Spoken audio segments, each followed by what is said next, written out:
Hello everyone, आज हम देखने जा रहे हैं गाला का सैंपल पेपर नंबर 6। जो बच्चे 10th में एनसीईआरटी की पढ़ाई कर रहे हैं उनके लिए बड़ा ही काम का रहने वाला है।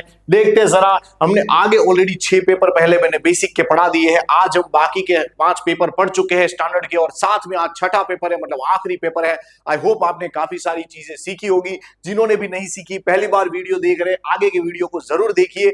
यहाँ पे सेक्शन ए की अगर बात करें तो माय डियर चिल्ड्रन, यहाँ पे सभी जानते हैं ऑब्जेक्टिव टाइप के सवाल होते हैं, जिसमें पहला सवाल यहाँ पे दिया हुआ है, according to the factor tree given below we have to find the value of x plus y. अच्छा, अब बच्चे ने कहा सर जी यहाँ पे सबसे पहले जरूरी है सवाल को समझना। मैंने कहा यस माय डियर, आप ज्यादातर बच्चों को मैंने देखा है कि वो सवाल में कहीं ना कहीं उलझे होते हैं कि सवाल क्या कहना चाहते हैं। आधा सवाल पढ़ के ही आगे बढ़ लेते हैं और फिर कहते हैं सर आंसर्स में क्या करना है पता नहीं चल रहा। मैंने कहा याद रखना, जीवन हो या फिर मैथमेटिक्स या कोई भी सब्जेक्ट हो, आपको सवाल समझना आना चाहिए। क्योंकि अगर आप सवाल ही नहीं समझ पाए तो आपको पता ही नहीं चलेगा कि इसका आंसर क्या देना है। काफी लोग मैं जानता हूं कि अधूरा सवाल समझते हैं, कुछ ही आंसर दे देते हैं। तो अधूरा सवाल अगर आपने समझा होगा तो उससे आप सही आंसर नहीं दे पाओगे माय डियर चिल्ड्रन। तो यहाँ पे थोड़ा सा आपको क्वेश्चन अंडरस्टैंडिंग में फोकस रखना है। देखो जरा, सवाल यहाँ पे कहता है कि x प्लस वाई की वैल्यू ढूंढिए। इसका मतलब x एंड y की वैल्यू आपको पता होनी चाहिए, तभी आप उसे जोड़ पाओगे। फैक्टर ट्री आपके सामने दिख रहा है, जिसमें बच्चे को दिख रहा है कि सर जी यहाँ पे देखो जरा, y के 2 फैक्टर नजर आ रहे हैं हमें। 2 इंटू 2 मतलब 2 इंटू 2 करने पर y की वैल्यू यहाँ पे आपको 4 मिलेगी। अब बच्चा जानता है x के यहाँ पे 2 फैक्टर मिल रहे हैं 5 एंड y की वैल्यू 4 है, इसलिए हो जाएगा 5 into 4 which is equal to 20। तो बच्चे ने कहा सर जी मुझे x की वैल्यू मिल गई, y की वैल्यू मिल गई, दोनों को जोड़ दिया जाए तो 20 प्लस 4 इज 24, मतलब आपका आंसर आ गया।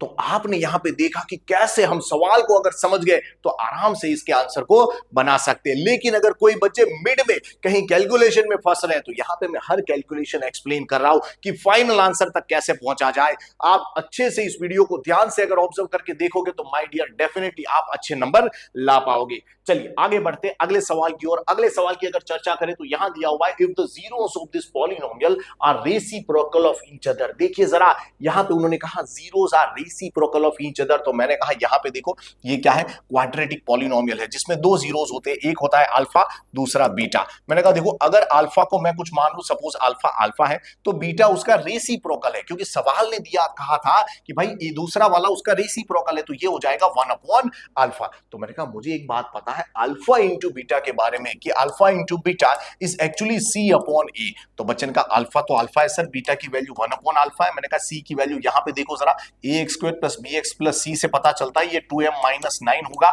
नीचे ए की वैल्यू जरा ध्यान से देखिए, आपको 5 दिखेगी, ये दोनों कैंसिल हो जाएगा, ये इधर जाएगा, 5 इक्वल टू हो जाएगा 2m माइनस 9। मैंने कहा माइनस 9 को बोला जरा इधर आना, तो यहां पे प्लस हो जाएगा तो क्या हो जाएगा, अरे ये तो 14 हो जाएगा, 2 डिवाइड में जाएगा तो 7 हो जाएगा ये। अच्छा, तो m की वैल्यू यहां पे आपको मिलने वाली है 7, और आप देखिए यहां पे उन्होंने आपसे m की वैल्यू ही मांगी थी, that means option D is your correct answer. चलिए आगे बढ़ते अगले सवाल की ओर। अगला सवाल दिया हुआ है, if the graph of y equal to mx plus 3 is a line, अच्छा पासिंग थ्रू दिस पॉइंट। मैंने कहा देखो, अगर इस पॉइंट में से पास हो रहा है, इसका मतलब ये पॉइंट इसी को सेटिस्फाई करेगा, मतलब ये x एंड y की वैल्यू दी है जो इसी की है। अच्छा, then m equal to what, मैंने कहा अभी m मिल जाएगा। देखो जरा, आपको जो दिया है उस पर से आपको जो समझ में आ रहा है आप अप्लाई कीजिए, देखिए आंसर तुरंत आ जाएगा। अच्छा सर, x की वैल्यू यहाँ पे हमें नजर आ रही है 2 एंड y की वैल्यू दिख रही है यहाँ पे 19। मैंने कहा ये इसका है ना, मतलब इसी लाइन पे है, तो यहाँ रख के देखिए y की वैल्यू 19 है, equal to m into x की वैल्यू 2 है प्लस 3 है, ये इधर आएगा तो माइनस होके 16 इक्वल टू m इंटू 2 हो जाएगा। 2 अगर डिवाइड में जाएगा तो 2 8 जा, मतलब m की वैल्यू आपको क्या मिलेगी 8, यानी कि option C is your correct answer. चलिए आगे बढ़ते अगले सवाल की ओर। अगला सवाल दिया हुआ है, if the root of quadratic equation are real and equal. बच्चे ने कहा सर रियल एंड इक्वल तो तभी मिलता था जब d क्या हो, इक्वल टू 0। यहां पे उन्होंने मांगा है देन d इक्वल टू, अच्छा मैंने कहा d ब्लैंक 0, इसका मतलब d इक्वल टू 0 होना चाहिए, that means option D is our correct answer. आप देखिए जरा, हम आंसर पे पहुंचने से पहले ही मतलब हम देख सकते हैं कि सवाल आधा पढ़ते ही काफी सवाल में हमें आंसर मिल रहे हैं ना, मतलब हम कह सकते हैं कि सवाल आधा पढ़ते ही हमें काफी क्वेश्चन के अंदर आंसर मिल जा रहे हैं। ये क्यों मिल जा रहे हैं, क्योंकि आप अगर सवाल को अच्छे से समझोगे तो आधे क्वेश्चन तो खुद ही आंसर दे देते हैं। हमारा दिमाग ऑटोमेटिक काम करता है कि भाई ये दिया है तो ये यहाँ पे फॉर्मूला लगेगा और इससे ये आंसर जनरेट होगा। चलिए आगे बढ़ते हैं जरा अगले सवाल की ओर। यहाँ पे दिया हुआ है if S1 equal to 2 4 up to 2n, मतलब इवन नंबर नजर आ रहे हैं। S2 equal to 1 3 up to, अच्छा मुझे ये ऑड नंबर नजर आ रहा है। Then S1 ratio S2, then S1 ratio S2। अगर बात करें तो यहां पे देखो जरा क्या दिया हुआ है, ये दिया हुआ है 2 plus 4 plus up to n upon यहां पे दिया हुआ है 1 plus 3 plus up to 2n minus 1। बच्चे ने कहा सर यहां पे अगर देखा जाए 2 1 जा 2 2 जा अप टू 2n जा, मतलब n टर्म्स है। मैंने कहा AP है यार, फॉर्मूला लगा क्या हो जाएगा n/2 a प्लस l, मतलब 2 प्लस 2n। यहां पे नीचे देखा जाए तो देखो यहाँ पे भी n टर्म्स है हमें दिखाई दे रही है। यहाँ पे 1 3 अप टू 2n माइनस 1, मतलब n टर्म्स होती है। किसी को ना पता चले तो आप ऐसे कर सकते हो, n की वैल्यू नेचुरल नंबर होती है माय डियर, n की वैल्यू 1 रखो जरा, 2 माइनस 1 1 मिल जाएगा। सेम n रखोगे तो 2n माइनस 1 मिलेगा। इसका मतलब है कि 1 रखने पर ये आ रहा है, n रखने पर ये आ रहा है, मतलब 1 से लेके n वैल्यू है। आप ऐसे क्रॉस चेक कर सकते हो, जिनको भी समझ में ना आए ऐसे क्रॉस चेक कर लिया करो। सर जी इसका मतलब है यहाँ पे भी n नंबर्स है तो यहाँ पे फॉर्मूला लगेगा n/2, यहाँ पे लगेगा a प्लस l। मैंने कहा यस, तो 1 प्लस 2n माइनस 1। मैंने कहा इसको उड़ा दो जरा। बच्चे ने कहा सर इसे भी उड़ा दो। मैंने कहा उड़ा दिया यार। अब देखो यहाँ पे 2 कॉमन निकलेगा तो अंदर क्या बचेगा n प्लस 1। अच्छा नीचे देखो जरा क्या बचेगा, यहाँ पे है 2n। मैंने कहा यार ये दोनों कैंसिल हो जाएंगे तो n प्लस 1 अपॉन n मिलेगा।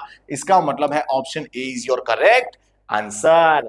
चलिए आगे बढ़ते अगले सवाल की ओर। अगला सवाल दिया हुआ है in triangle ABC PNQ lies on AB and AC। अच्छा मैंने कहा यार अगर देखा जाए तो कोई ट्राइंगल दिया हुआ है तो चलो ट्राइंगल बनाते हैं यार। यहाँ पे ये ट्राइंगल है, यहाँ पे ट्राइंगल का नाम क्या था भाई, ट्राइंगल ABC। साथ में उन्होंने कहा है कि भाई PNQ पॉइंट है जो AB एंड AC पे है, AB एंड AC पे कोई पॉइंट है जिसके नाम मैंने PNQ रख लिए। ओके चलो इसे जोड़ने की कोशिश करते हैं भाई। चलो इसमें मैंने जोड़ दिया। साथ में उन्होंने कुछ और भी दिया है, देखो जरा, PQ is parallel to BC। Sir ji parallel दे दिया मतलब BPT लगेगा? मैंने कहा बिल्कुल लगेगा भाई।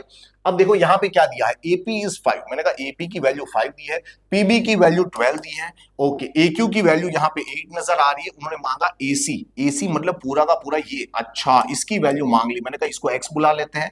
बच्चे ने कहा सर तो इसका टोटल कितना होगा? मैंने कहा यार 12 और 5 तो 17 होता है। तो बच्चे ने कहा सर हमने कुछ इंपॉर्टेंट रिजल्ट ऑफ BPT देखे थे जिसमें हमने देखा था कि हम ना सिर्फ ये टुकड़े का रेशियो इक्वल कह सकते हैं, हम यहाँ पे ये जो टुकड़े हैं उसका पूरी साइड के साथ भी रेशियो इक्वल कह सकते हैं। मैंने कहा यस। अच्छा तो बच्चे ने कहा सर इसका मतलब अगर मैंने 5/17 लिया, 5/17 तो वो किससे इक्वल होगा?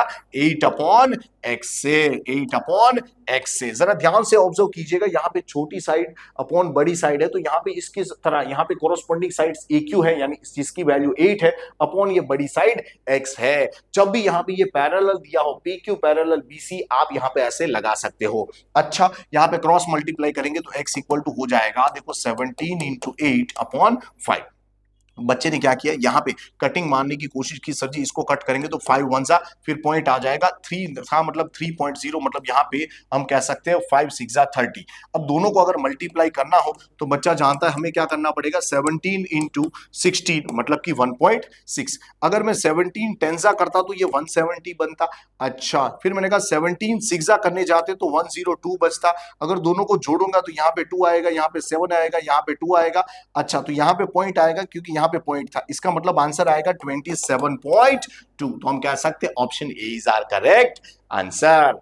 चलिए आगे बढ़ते अगले सवाल की ओर। अगले सवाल की अगर बात करें तो यहाँ पे दिया हुआ है फिल इन द ब्लैंक्स वाले सवाल है ना, और साथ में यहाँ पे ब्रैकेट्स दिए हुए हैं जिससे हम आंसर अपना सिलेक्ट कर सकते हैं। यहाँ पे दिया है the area of triangle with vertices 6,0 12,0 and 15,5 is how much. अच्छा मैंने कहा माय डियर यहाँ पे देखिए सवाल थोड़ा एरिया ऑफ ट्राइंगल वाला है। जिन बच्चों को इसका फॉर्मूला नहीं पता प्लीज यहाँ पे देखिएगा। कभी कभी सवाल ऐसा लगता है कि think out of the box का है, पर चिंता करने की जरूरत नहीं है। जो भी ऐसे सवाल मिलेंगे हम यहीं पे उसकी प्रैक्टिस अच्छे से कर लेंगे। सपोज आपको यहाँ पे दिया हुआ है ए ऑफ, देखो जरा 6,0, बी ऑफ अगर दिया हुआ है देखो 12,0 एंड सी ऑफ दिया हुआ है 15,5। तो मैंने कहा यार ये सपोज x1 y1 है, ये यहाँ पे x2 y2 है, ये यहाँ पे x3 y3 है। अगर आपको तीनों वर्टाइसिस के हम कह सकते हैं कोऑर्डिनेट दिए और आपसे मांगा जाए एरिया ऑफ ट्राइंगल, तो उसका एक सिंपल फॉर्मूला है जिसे याद रखने की टेक्निक भी यहाँ पे मैं कह रहा हूं, तो ध्यान से देखिएगा। Area of triangle equal to half of, यहाँ पे हम लिख सकते हैं हाफ ऑफ, और यहाँ पे हम लिखेंगे मॉड्यूलस में।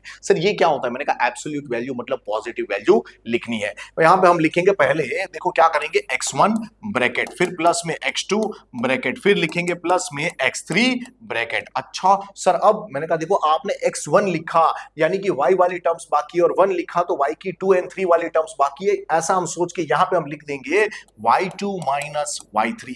सेम वे अगर आपने x2 लिखा तो आपको पता है y वाली टर्म्स बाकी और 3 और 1 बाकी है, तो y3 माइनस y1 लिखेंगे, y3 माइनस y1। फिर मैंने कहा x3 लिखा, 3 के बाद वापस यहाँ पे रिपीटेशन आता है 1 और 2 का, और y वाले कोऑर्डिनेट्स की बात करें तो यहाँ पे हो जाता है y1 माइनस y2।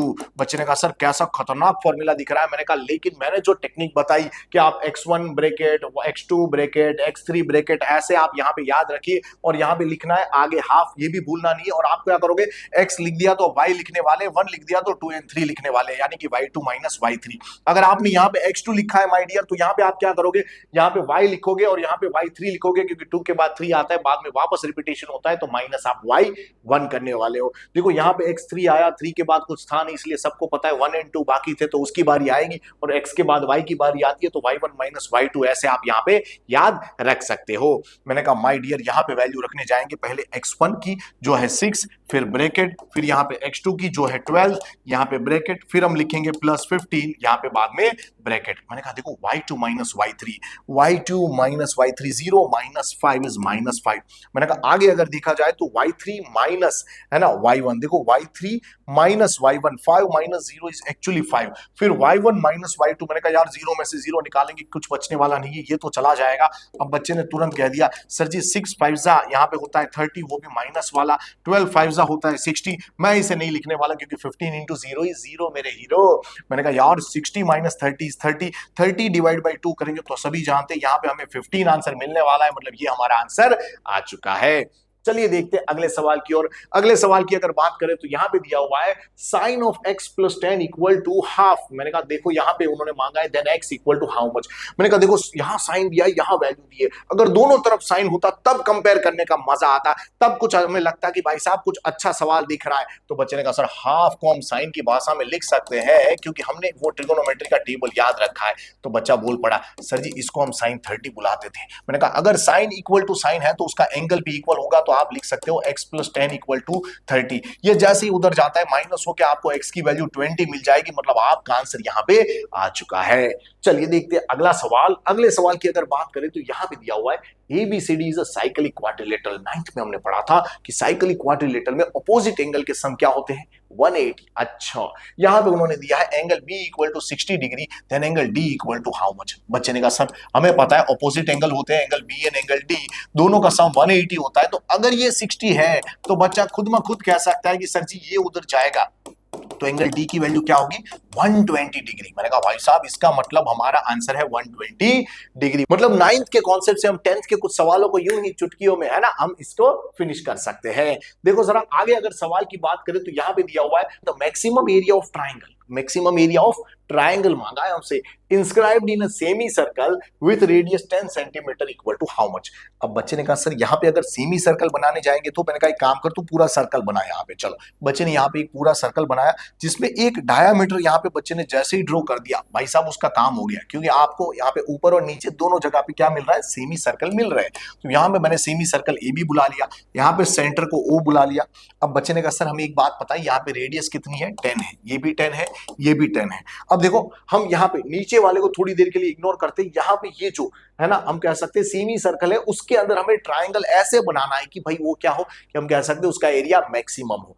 तो बच्चे ने क्या किया कि सर अगर हम यहाँ पे कुछ इस तरीके का ट्रायंगल बनाएंगे, है ना, अगर आप कुछ इस तरीके का ट्रायंगल बनाओगे कि भाई यहाँ पे, जिससे आपको पता चले कि यहाँ पे हाइट उसके वर्टेक्स से डायरेक्ट सेंटर को छू रही है। अच्छा, तो देखिएगा यहाँ पे आपको ये हो सकता है आपको आइसोस्केलस जैसा लगे, और मुझे लग रहा है यही सबसे अच्छा रहेगा, क्योंकि जैसे ही आप इस साइड को छोटा करते हो ये हिस्सा छोटा होता है, ये हिस्सा काफी बड़ा हो जाएगा, जिससे एरिया हम कह सकते हैं जो हमारा ट्रायंगल का है वो कैसा मिलेगा, छोटा मिलेगा। अगर हम इसको बराबर रखेंगे तो यहाँ पे हम कह सकते हैं इक्वल हिस्से से कट रहे हैं, बाकी मैक्सिमम एरिया ऑफ ट्रायंगल हमें मिलने के चांसेस है। तो बच्चे ने कहा सर हमें तो पता ही है कितना है, 10 है। मैंने कहा बढ़िया है ना, तेरे को किसी भी ट्रायंगल में यहाँ बेस मिल गया, हाइट मिल गया, देखो बेस की वैल्यू यहाँ पे 20 है और हाइट की वैल्यू 10 है, तो बच्चा कह सकता है सर एरिया ऑफ ट्रायंगल अब तो हमारे लिए आसान है। क्यों?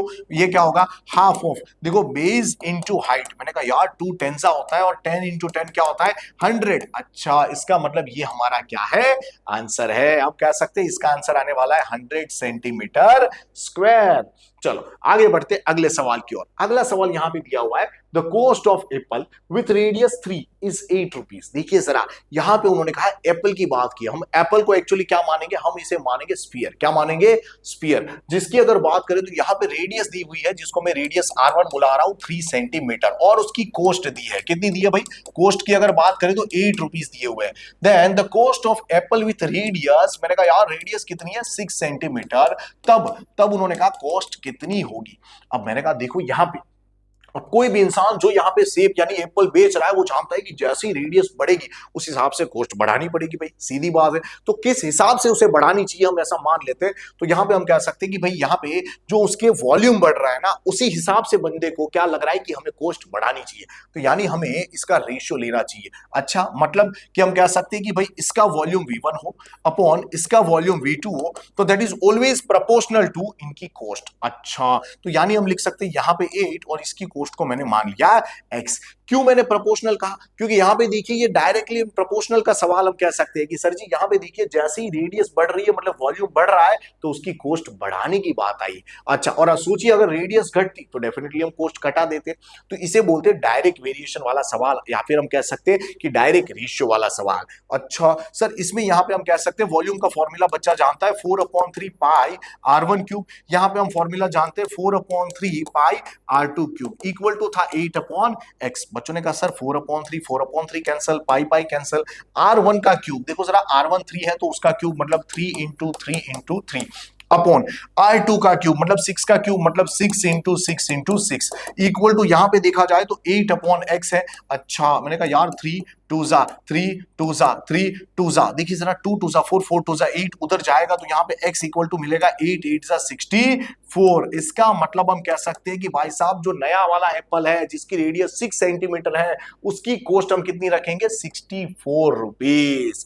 अच्छा, बच्चे ने कहा सर सवाल थोड़ा सा अलग नहीं लगा, डेफिनेटली हम कह सकते हैं, लेकिन छोटे स्टैंडर्ड के कॉन्सेप्ट पर से अगर बड़े स्टैंडर्ड में ऐसे सवाल पूछे जाए तो ये तो बच्चे के लिए और आसानी हो जाती है। मुझे ऐसा लगता है भाई अगर बच्चे को छोटे स्टैंडर्ड के कोई भी कॉन्सेप्ट ऐसे मिसिंग है तो यहाँ पे मैं पढ़ा रहा हूं, सीखिए और अपना नॉलेज गेन कीजिए।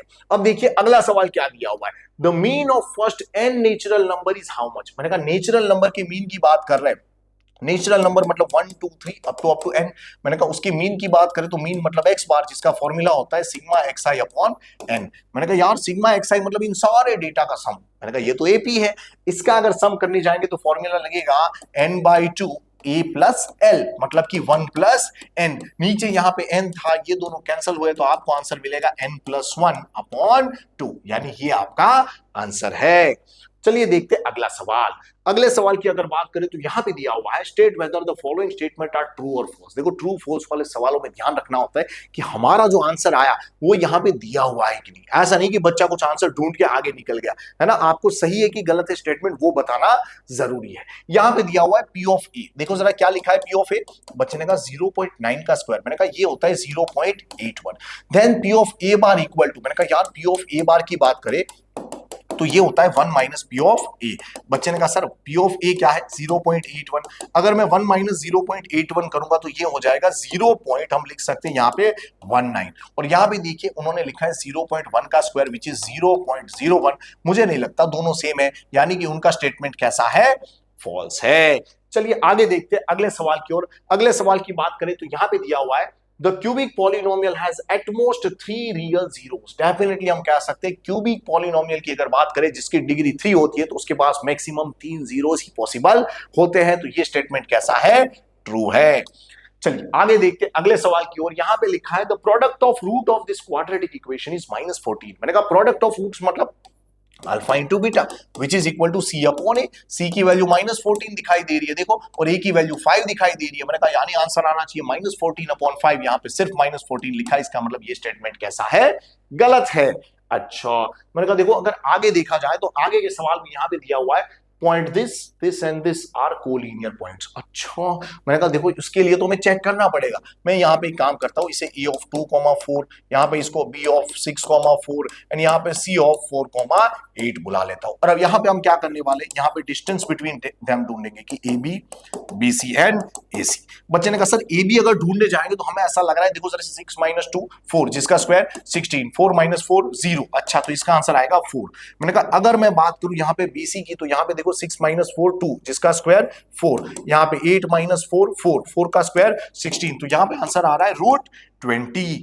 एसी की अगर बात करें तो यहाँ पे देखिए जरा 4 - 2 2 जिसका स्क्वायर 4, 8 - 4 4 जिसका स्क्वायर 16, तो यहां पे भी √20 आ रहा है। अब कभी भी आप कोलिनियर प्रूफ करना चाहते हो, इसका मतलब होता है किसी भी दो साइड का सम, मतलब जो डिस्टेंस आपने ढूंढे उसमें किसी दो का सम तीसरे के बराबर होना चाहिए। मुझे नहीं लगता यहां पे आप किसी भी दो का प्लस करोगे और तीसरे के बराबर हो जाएगा, क्योंकि ये 4 है, ये दोनों उससे बड़े हैं और दोनों इक्वल है। मतलब आप इन दोनों का प्लस करोगे तो ये नहीं हो सकता, इन दोनों का प्लस करोगे तो ये नहीं हो सकता, ये कभी हो सकता नहीं है। इसका मतलब ये कोलिनियर नहीं है, तो ये स्टेटमेंट कैसा हो जाएगा? फॉल्स हो जाएगा। चलिए देखते हैं अगला सवाल। अगले सवाल की अगर बात करें तो यहां पे लिखा है answer the following question in one sentence, one word और वन फिगर। मैंने कहा देखते हैं यहां पे क्या दिया है। द रेडियस ऑफ फिगर है ना, अच्छा मतलब the radius of circle is 8 centimetre. मैंने कहा यार अगर रेडियस की बात करें तो 8 सेंटीमीटर दिया हुआ है।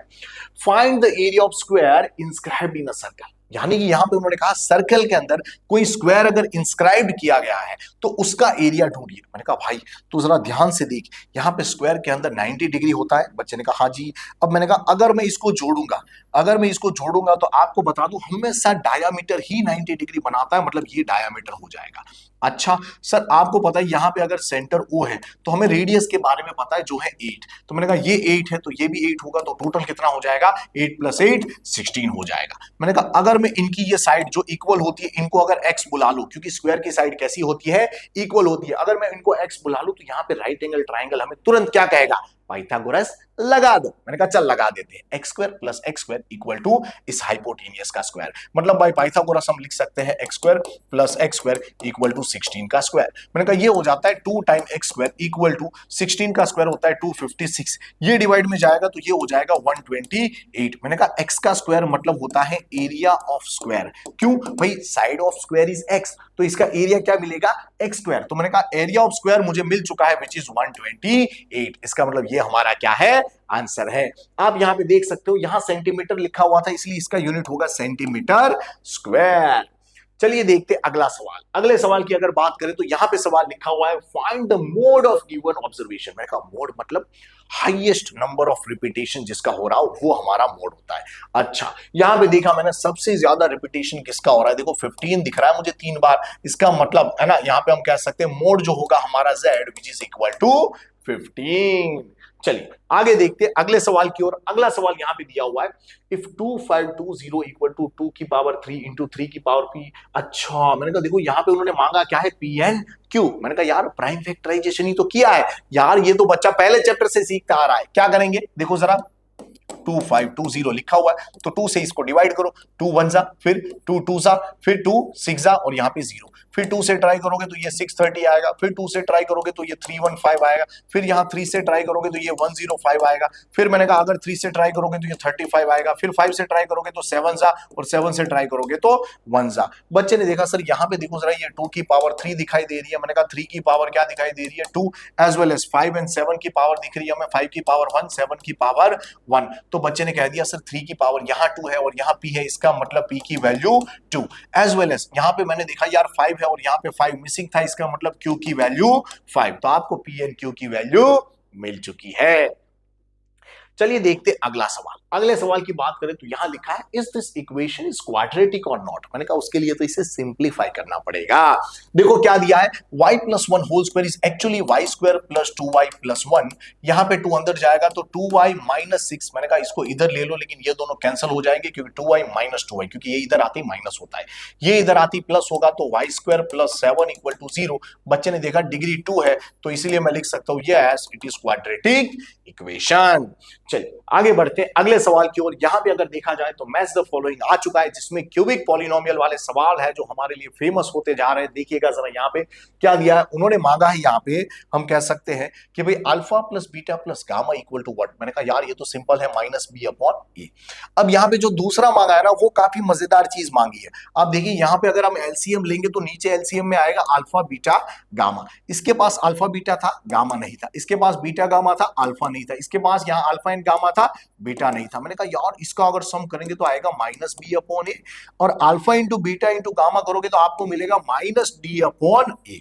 बच्चे ने कहा माइनस माइनस कैंसिल, ये दोनों कैंसिल, तो आपको मिलेगा बी अपॉन डी। तो बच्चे ने कहा सर इसका मतलब लग रहा है भाई साहब इसका आंसर क्या आएगा, बी अपॉन डी।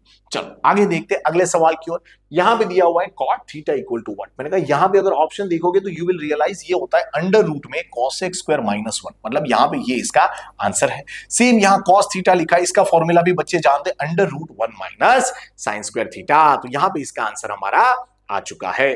चलिए देखते हैं अगला सवाल। अगले सवाल की बात करें तो भाई साहब सेक्शन बी हमारा चालू हो चुका है। हम कह सकते हैं 2 मार्क्स वाले सवाल यहां पे दिए हुए हैं, जिसमें हमें क्या दिया है देखो जरा। Find HCF of 96 and 404 by prime factorization method and find their LCM।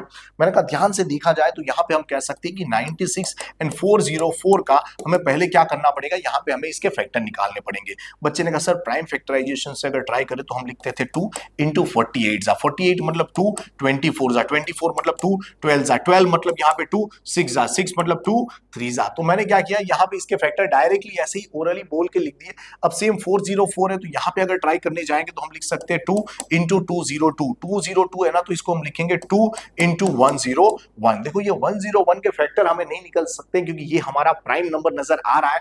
अब मैंने कहा यार यहाँ पे अगर ट्राई करेंगे एचसीएफ की तो यहाँ पे सबसे पहले हम एचसीएफ ढूंढना हो तो पता है कॉमन फैक्टर लिखने होते हैं। तो कॉमन फैक्टर यहाँ पे 2 इंटू 2 है विच इज 4। अगर हम एलसीएम की बात करें तो एलसीएम का डायरेक्ट फॉर्मूला है। क्या है फॉर्मूला बच्चे जानते हैं, product of this given number मतलब ए इंटू बी, या फिर हम कह सकते हैं 96 into 404 divide by there HCF. Divide by HCF is 4। अगर मैं इसको कटिंग मारूंगा तो ये 101 हो जाएगा। बच्चे ने कहा सर इसका मतलब 96 इंटू 101 करना है। मैंने कहा बिल्कुल।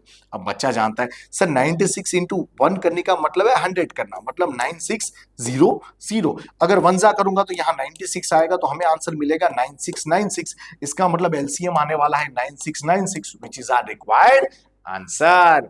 चलिए देखते हैं अगला सवाल। अगले सवाल की अगर बात करें तो यहां पे दिया हुआ है solve the pair of linear equation. अच्छा मैंने कहा देखो अगर बात करें solve the following pair of linear equation की तो यहाँ पे इसको हम कोई भी मेथड से कर सकते हैं, है ना। बच्चा जानता है एलिमिनेशन भी कर सकते हैं, सब्स्टिट्यूशन भी कर सकते हैं। एक काम करते हैं हम एलिमिनेशन की यहाँ पे ट्राई करते हैं। एलिमिनेशन में हम क्या करते थे, यहाँ पे किसी भी एक वेरिएबल के कोएफिशिएंट सेम करने की कोशिश करते थे। मैंने कहा यार 2 and 3 का एलसीएम 6 होता है तो इससे हम कह सकते हैं कि उनके कोएफिशिएंट सेम हो सकते हैं, है ना। अच्छा तो अगर इसे 6 बनाना है तो क्या करना पड़ेगा, इक्वेशन 1 को मल्टीप्लाई करने का पड़ेगा 3 से, तो यहाँ हो जाएगा 6x प्लस यहाँ पे हो जाएगा क्या, ये हो जाएगा 9y एंड 46 3 करने जाएंगे तो हम कह सकते हैं इंटू 3 करने पर देखो 3 6 यहाँ पे क्या आ जाता है 18, यहाँ पे 1 कैरी आ जाएगी, 3 4 12 प्लस 1 13। अच्छा तो मैंने कहा यार इसको क्या करना पड़ेगा, इसे 2 से मल्टीप्लाई करना पड़ेगा तो ये हो जाएगा 6x प्लस यहाँ पे हो जाएगा 10y इक्वल टू 74 2 होता है 148। मैंने कहा अब हम क्या करते थे एलिमिनेशन में, हम यहाँ पे प्लस या तो माइनस करते थे। अगर दोनों की साइन सेम है तो माइनस लगाते थे, अगर दोनों की साइन ऑपोजिट है तो यहाँ पे प्लस ही रहने देते थे। अच्छा तो मैंने कहा ये कट हो जाएगा, ये हो जाएगा माइनस वाई इक्वल टू ये हो जाता है माइनस 10। इसका मतलब वाई की वैल्यू हमें 10 मिल गई। बच्चे ने कहा सर इसको किसी भी एक इक्वेशन में रख दे। मैंने कहा बिल्कुल, चलो वाई इक्वल टू 10 यहाँ पे रख दो। तो बच्चे ने कहा सर अगर इसमें रखेंगे तो 3 इंटू 10 से क्या हो जाएगा 30 इक्वल टू यहाँ पे है 46, है ना। यहाँ पे आपको लिखना पड़ेगा कि पुट इन इक्वेशन 1। मैंने कहा यार ये 30 उधर जाएगा तो माइनस हो जाएगा तो यहाँ मिलेगा 60 इंटू डिवाइड में जाएगा तो 2 8 जा, इसका मतलब x की वैल्यू आपको 8 मिल चुकी है, मतलब आपका आंसर यहाँ पे आ चुका है। चलिए देखते अगला सवाल। अगले सवाल की बात करें तो यहां दिया है the product of to consecutive positive integer. मैंने कहा यार यहाँ पे एक काम करते हैं, लेट फर्स्ट नंबर, एक नंबर को मैं क्या मान लेता हूं x, देन जो सेकंड नंबर है उसका कंसेक्यूटिव नंबर वो क्या होता है। मैंने कहा कंसेक्यूटिव नंबर मतलब बाद में आने वाला नंबर। बच्चे ने कहा सर नेक्स्ट नंबर मतलब, मैंने कहा यस। तो 5 के बाद कौन सा नंबर आता है, 6। कैसे आता है, +1 करने पर। तो सेम वे हम कह सकते हैं कि x के बाद नंबर आएगा x+1। यहां पे उन्होंने कहा था product of this number is actually 306। तो मैंने कहा यानी कि x इंटू x+1 करेंगे तो ये मिलेगा 306। ये अंदर जाएगा तो x² हो जाएगा, ये x हो जाएगा, ये इधर आती -306 इक्वल टू 0।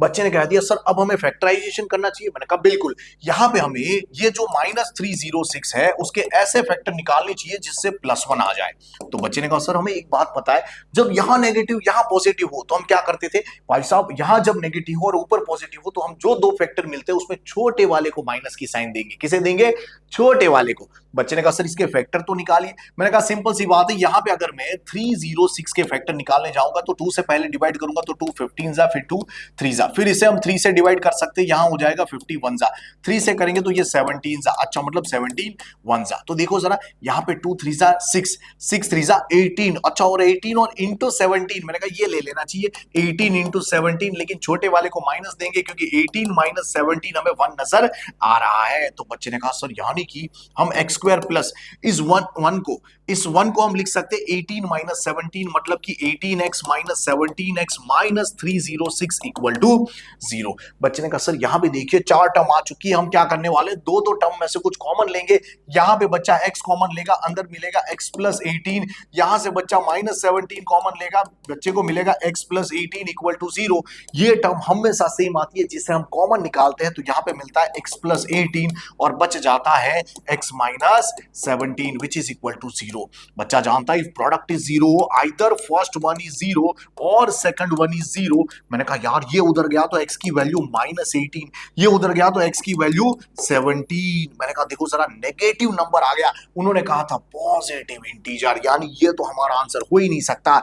एक ही आंसर मिला हमें, मैंने कहा यानी कि हमारा फर्स्ट नंबर हमें मिल गया 17। लेकिन यहां पे उन्होंने कितने नंबर कहे थे, 2 कंसेक्यूटिव नंबर। तो यानी उसके बाद वाला नंबर क्या होगा, यानी सेकंड नंबर की बात करें तो हम कह सकते हैं वो होगा नेक्स्ट नंबर 18। तो यहां पे हमारा आंसर आ चुका है। और अगले सवाल की अगर बात करें तो यहां दिया हुआ है find the value of k for which this quadratic equation has real and equal root. देखो जरा रियल एंड इक्वल रूट देखते ही बच्चा कहता है सर d इक्वल टू 0 होगा। मैंने कहा बिल्कुल, क्योंकि रियल एंड इक्वल रूट तभी मिलते हैं। मैंने कहा यार d का मतलब क्या होता है, मैंने कहा b² minus 4ac equal to 0। अब देखो यहां जो क्वाड्रेटिक इक्वेशन दिया है ये स्टैंडर्ड फॉर्म में नहीं दिख रहा, k को अंदर भेजना चाहिए तो आपको मिलेगा x² प्लस 2kx प्लस यहां पे मिल जाएगा k² माइनस यहां पे k प्लस में 2 इक्वल टू 0। तो बच्चे ने तुरंत कह दिया सर यहां पे देखिए जरा, ये a की वैल्यू आपको यहां 1 दिखेगी, b की वैल्यू 2k दिखेगी और c की वैल्यू इतनी बड़ी दिखेगी। मैंने कहा चलेगा, देखो b का स्क्वायर मतलब 2k का square which is 4k² minus 4 into a की वैल्यू 1 है, लेकिन c की वैल्यू देखिए यहां पे है k² minus k plus 2 which is equal to 0। देखो ये अंदर जाते ही क्या हो जाएगा, 4k² minus 4k² minus minus plus 4k minus 8 equal to 0। बच्चों ने कहा ये माइनस प्लस उड़ेगा, ये उधर जाती है आपको 4k इक्वल टू 8 मिलेगा, 4 नीचे जाएगा तो 4 2 जा मतलब k की वैल्यू क्या हो जाएगी 2। मतलब आपका आंसर यहां पे आ चुका है। चलिए देखते हैं अगला सवाल। अगले सवाल की अगर बात करें तो यहां पे दिया हुआ है Which term of this AP is first negative term। देखो नेगेटिव टर्म की बात कही उन्होंने। मैंने कहा मान लेते कोई nth टर्म है ना, जो नेगेटिव है मतलब लेस देन 0 है। मैंने कहा nth टर्म का मतलब a plus n minus 1 into T which is less than 0। मैंने कहा a की वैल्यू यहाँ पे बच्चे को दिख रही है 45। मैंने कहा देखो n का पता नहीं, लेकिन d की वैल्यू देखो 41 माइनस 45 मतलब a2 minus a1 is actually minus 4 which is less than 0। मैंने कहा तू जरा इधर आना, तो 45 minus 4n minus minus plus 4 less than 0। बच्चे ने कहा ये दोनों मिलकर सर आप जानते हो ये होते हैं 49। मैंने कहा ये उधर जाएगा तो लेस देन 4n हो जाएगा, इसका मतलब 4n इज ग्रेटर देन 49। जैसे ही 4 डिवाइड में जाएगा ना तो आपको मिलेगा n greater than 49 divide by 4। तो यहां पे हो जाएगा 4 12 इज 48, फिर यहां पे 1 बच रहा है तो 1 डिवाइड बाय 4 इज 0.25, यानी n की वैल्यू 12.25 से बड़ी होनी चाहिए। मैंने कहा देखो n is a number of term, number of term मतलब कि नेचुरल नंबर की बात कर रहे हैं हम, क्योंकि कोई भी चीज को गिनना मतलब नेचुरल नेचुरल नंबर का इस्तेमाल करना, और 12 से बड़ा नेचुरल नंबर होता है 13। इसका मतलब हमारा मिनिमम आंसर यहाँ पे आ सकता है 13, जिससे हमें पता चलेगा कि 13 नंबर की टर्म हमारी पहली नेगेटिव टर्म होगी। चलिए देखते अगला सवाल। अगले सवाल की बात करें तो यहां पे दिया हुआ है tan of a plus B equal to √3। अच्छा, मैंने कहा यार इक्वल टू कहां लिख दिया रे तूने? यहां पे देखो tan of a plus B equal to, मैंने कहा इक्वल टू में 10 की भाषा में होना चाहिए, तो √3 एक्चुअली अगर दिया है उसको 10 की भाषा में लिख सकते हैं tan 60। तो मैंने कहा इसका मतलब tan इक्वल टू 10, तो हम कह सकते हैं एंगल भी इक्वल, तो a plus B equal to 60, which is equation 1। आगे उन्होंने दिया है tan of a minus B equal to 1/√3। तो मैंने कहा यहां पे हम लिख सकते हैं tan of a minus B equal to, देखो 1/√3 कब आता है? ये आता है 1030 पे। इसका मतलब यहां पे हमें क्या मिलेगा? a minus B equal to 30, which is equation 2। अगर मैं इन दोनों को ऐड करूंगा ना तो मुझे पता चलेगा, दोनों इक्वेशन को ऐड करने पर देखो b minus B cancel, a plus A हो जाता है 2a, और यहां पे 60 प्लस 30 हो जाता है 90। अगर 2 डिवाइड में गया तो आपको वैल्यू मिलेगी a की 45। मैंने कहा ध्यान से देखिए, अगर इस 45 को यहां पे रख दिया जाए तो यहां आपको मिलेगा, है ना, 45 प्लस b इक्वल टू 60। कैसे मिला? मैंने कहा फ्रॉम इक्वेशन 1। मैंने कहा देखो जरा, ये 45 जैसे ही उधर जाता है तो आपको यहां पे एंगल b मिल जाएगा, विच इज एक्चुअली 15। और आप ध्यान से देखिए, सवाल में उन्होंने वही कहा है, find value of a and b, जो आपके सामने है। चलिए देखते अगला सवाल। अगले सवाल की अगर बात करें तो यहां दिया हुआ है prove this equal to this. बच्चे ने कहा सर वापस ट्रिगोनोमेट्री। मैंने कहा भाई डरने की जरूरत नहीं है, बहुत इंपॉर्टेंट सवाल है और बहुत आसानी से बच्चा कर सकता है। बस यहां पे एलएचएस में देखो, आरएचएस अपने आप आ जाएगा। एलएचएस में बच्चे ने देखा सर ये sine plus cosec whole square दिख रहा है। मैंने कहा साथ में देख यहाँ पे क्या लिखा है, यहाँ पे cos plus sec whole square दिख रहा है। मैंने कहा डर मत तू, जरा a plus B whole square तो लगा, आंसर अपने आप आ जाएगा। बच्चे ने कहा sir a plus B whole square होता है a स्क्वायर प्लस 2, यहाँ पे हम लिखते थे a इंटू बी, प्लस हम लिखते थे b स्क्वायर। मैंने कहा सही जा रहे हो। अच्छा, फिर यहाँ पे a plus B whole square बताओ क्या हो जाएगा? यहाँ होता है a square plus 2ab plus में क्या हो जाएगा? b square. तो बच्चे ने कहा सर क्या sine square plus cos square 1 होता है? मैंने कहा हाँ जी सर, साइन इंटू कॉसेक 1 होता है तो यहाँ बचा सिर्फ 2। सर कॉस इंटू सेक 1 होता है तो यहाँ बचा सिर्फ 2। मैंने कहा यार आपको आंसर टेन एंड कॉट में चाहिए, यहाँ कॉसेक आया, कॉसेक को बुलाइए 1 प्लस कॉट स्क्वायर a, जो उसका फॉर्मूला है। सेक को बुलाइए 1 प्लस टेन स्क्वायर a। इससे क्या हो जाएगा आप जरा ध्यान से देखिएगा, 2 प्लस यहाँ 2 4, 4 प्लस 1 5, 5 प्लस 1 6, 6 प्लस 1 7, यहाँ पे आ जाएगा 7 plus cot square a plus tan square a। ऐसा करते ही आपको यहाँ पे आपका आरएचएस आपको दिख जाएगा। चलिए देखते हैं अगला सवाल। अगले सवाल की बात करें तो यहां पे दिया हुआ है xy is a tangent to a circle with centre O।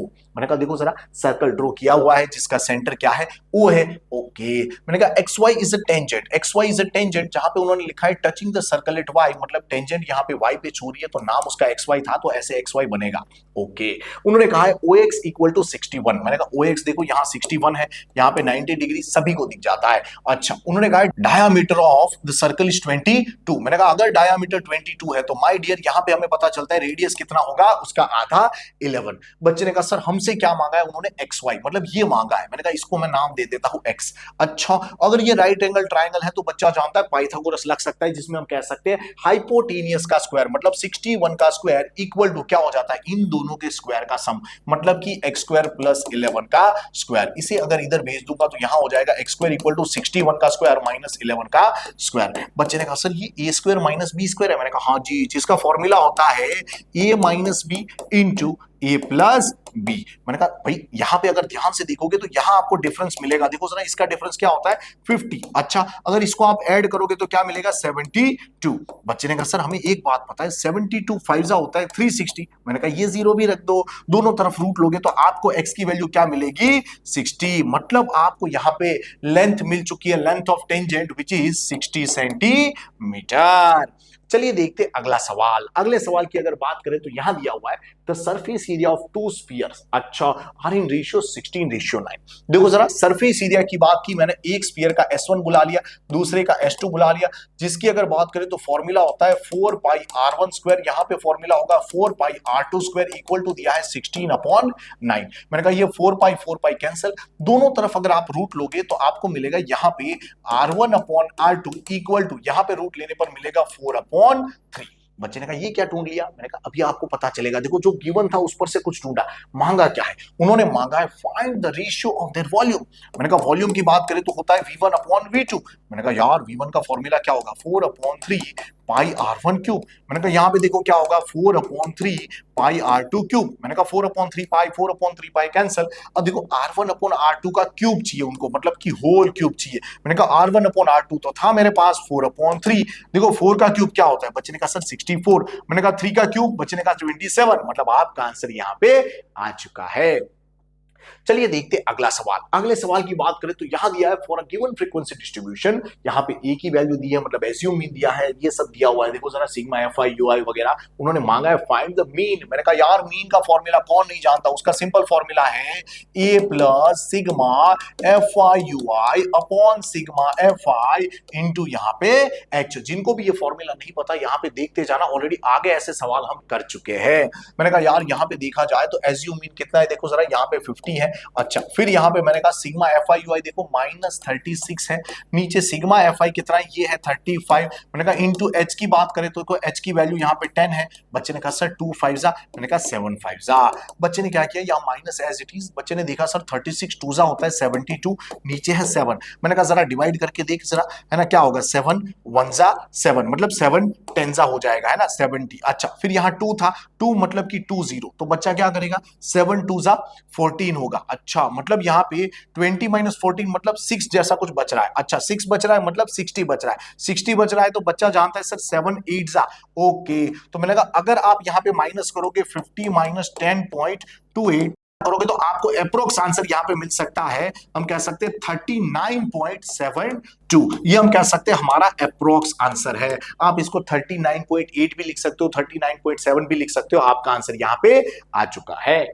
चलिए देखते हैं अगला सवाल। अगले सवाल की बात करें तो यहाँ पे दिया हुआ है find the median of following frequency distribution. बच्चे ने कहा सर मीडियन मांगा है, क्या बात है। जैसे ही मीडियन की बात आती है बच्चा क्या करता है? यहाँ पे क्यूमुलेटिव फ्रीक्वेंसी ढूंढने चला जाता है कि सर जी हमें पता है यहाँ पे ये कंटिन्यूस डेटा है, पहले ये ढूंढ लेना चाहिए। मैंने कहा देखो जरा यहाँ पे आपको पता ही है, यहाँ पे 5 आएगा, 5 + 7 12, 12 + 12 24, 24 + 10 करोगे 34, 34 प्लस अगर आपने 8 किया तो यहाँ पे क्या हो जाएगा? ये 42, 42 + 6 किया तो यहाँ पे आपको मिल जाएगा 48, +2 किया तो यहाँ मिल जाएगा 50। मैंने कहा यार इसका मतलब आपने अगर एन या सिग्मा एफ आई ढूंढने की कोशिश की तो सम ऑफ फ्रीक्वेंसी जो यहाँ लिखी होती है मतलब कि 50 मिलेगी। बच्चे ने कहा सर सबसे पहले हम ढूंढते थे n/2 विच इज 50 / 2 = 25। बच्चे ने कह दिया सर अगर 25 की बात करें तो वो यहाँ पे लाई करता है क्योंकि 24 तक का डेटा ही ये है। उसके बाद की हम बात करें तो ये हमारा क्या हो जाएगा? ये हमारा हो जाएगा मीडियन क्लास, जिसकी लोअर लिमिट 60 होगी, जिसकी फ्रीक्वेंसी 10 होगी और ऊपर वाली क्यूमुलेटिव फ्रीक्वेंसी हमारी CF होगी। मैंने देखा यहाँ पे गैपिंग H = 10 है, तो भाई सब कुछ मिल चुका है। अब हमें मीडियन का फॉर्मूला लगा देना चाहिए जो कि नॉर्मली यहाँ पे दिया होता है कि M = L + n/2 - CF / F × H। बच्चा जानता है सर L की वैल्यू यहाँ पे क्या है? L की वैल्यू 60 है प्लस n/2, देखो जरा n/2 क्या था रे? 25 था। यहाँ पे 25 माइनस CF की बात करें तो यहाँ पे 24 नजर आ रहा है। नीचे फ्रीक्वेंसी की बात करें तो यहाँ पे हमें 10 नजर आ रही है और H की वैल्यू भी 10 है। बच्चे ने कहा ये दोनों कैंसिल हो जाएंगे, तो बच्चे ने देखा 25 - 24 इज एक्चुअली 1 और दोनों को ऐड करेंगे तो हमारा आंसर आ जाएगा 61 जो है हमारा आंसर।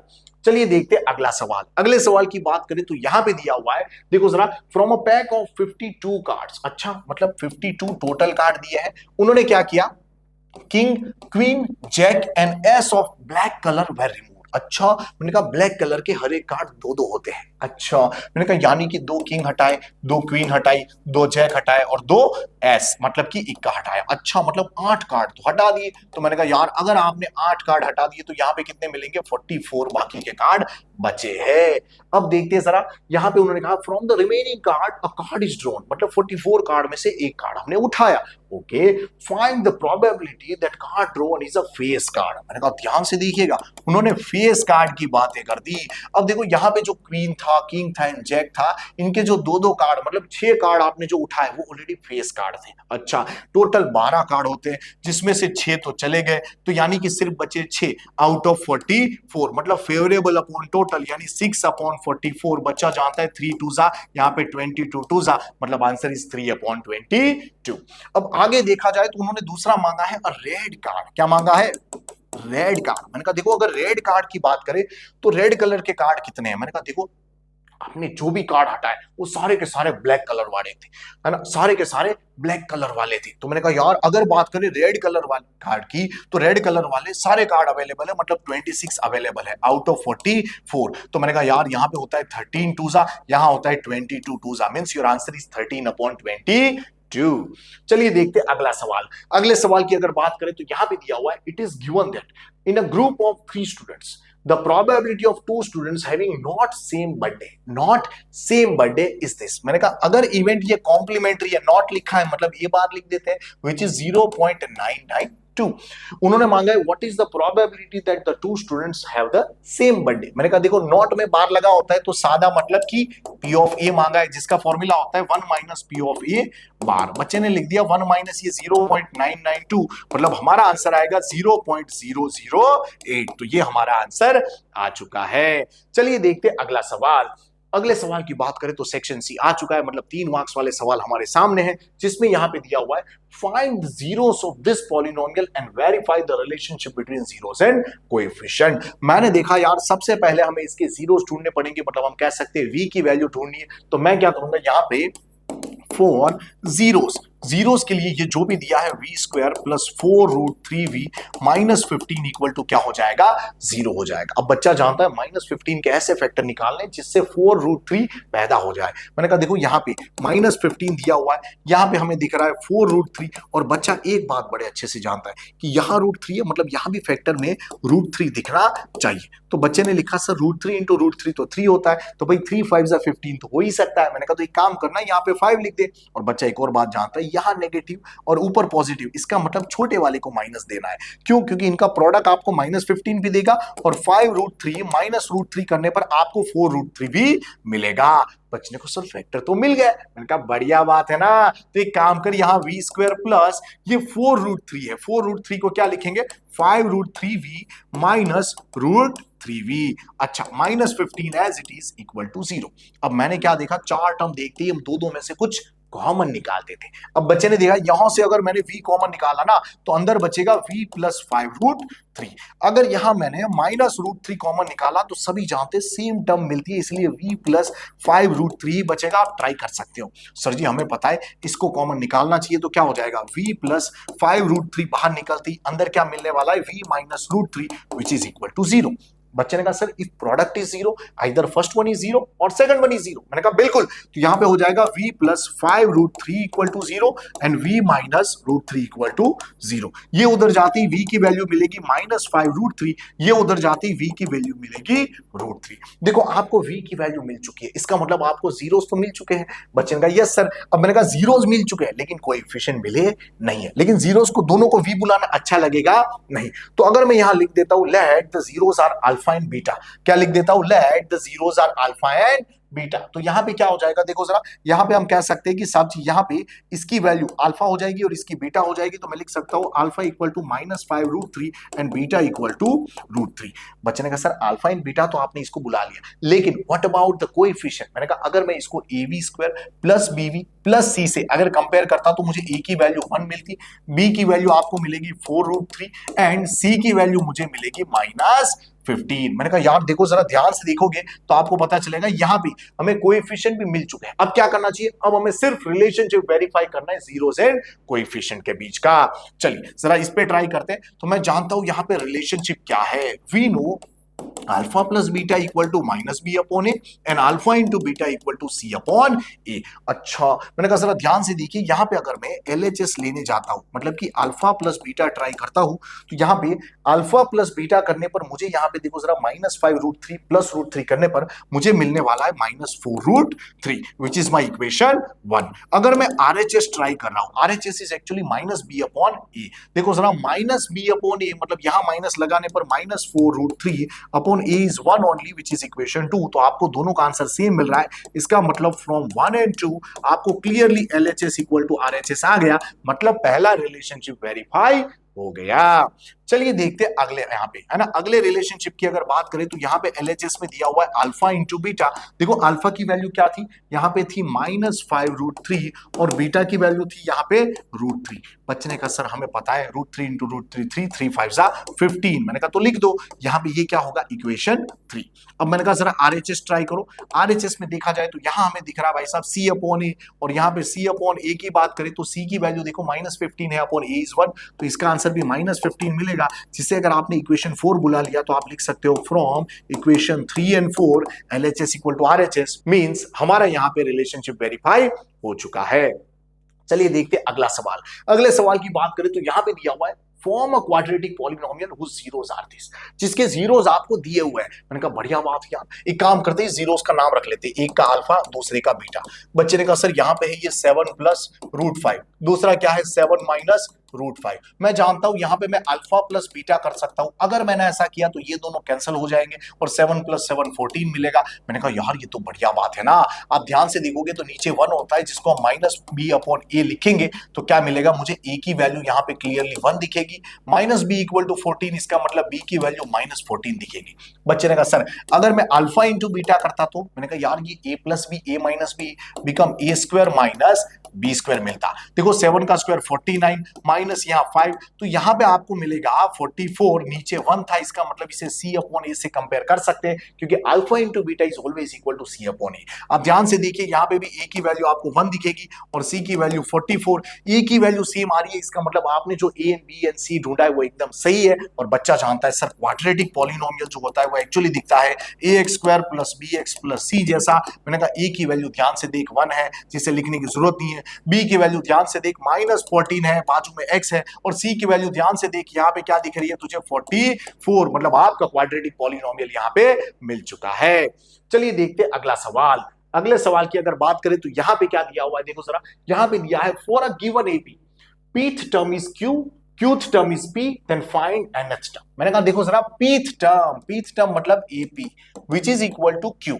अच्छा मैंने कहा AP का मतलब आप जानते हो क्या होता है ना, इसका मतलब हो जाता है भाई साहब ये an का फॉर्मूला लगेगा which is a + p - 1 into d which is equal to q।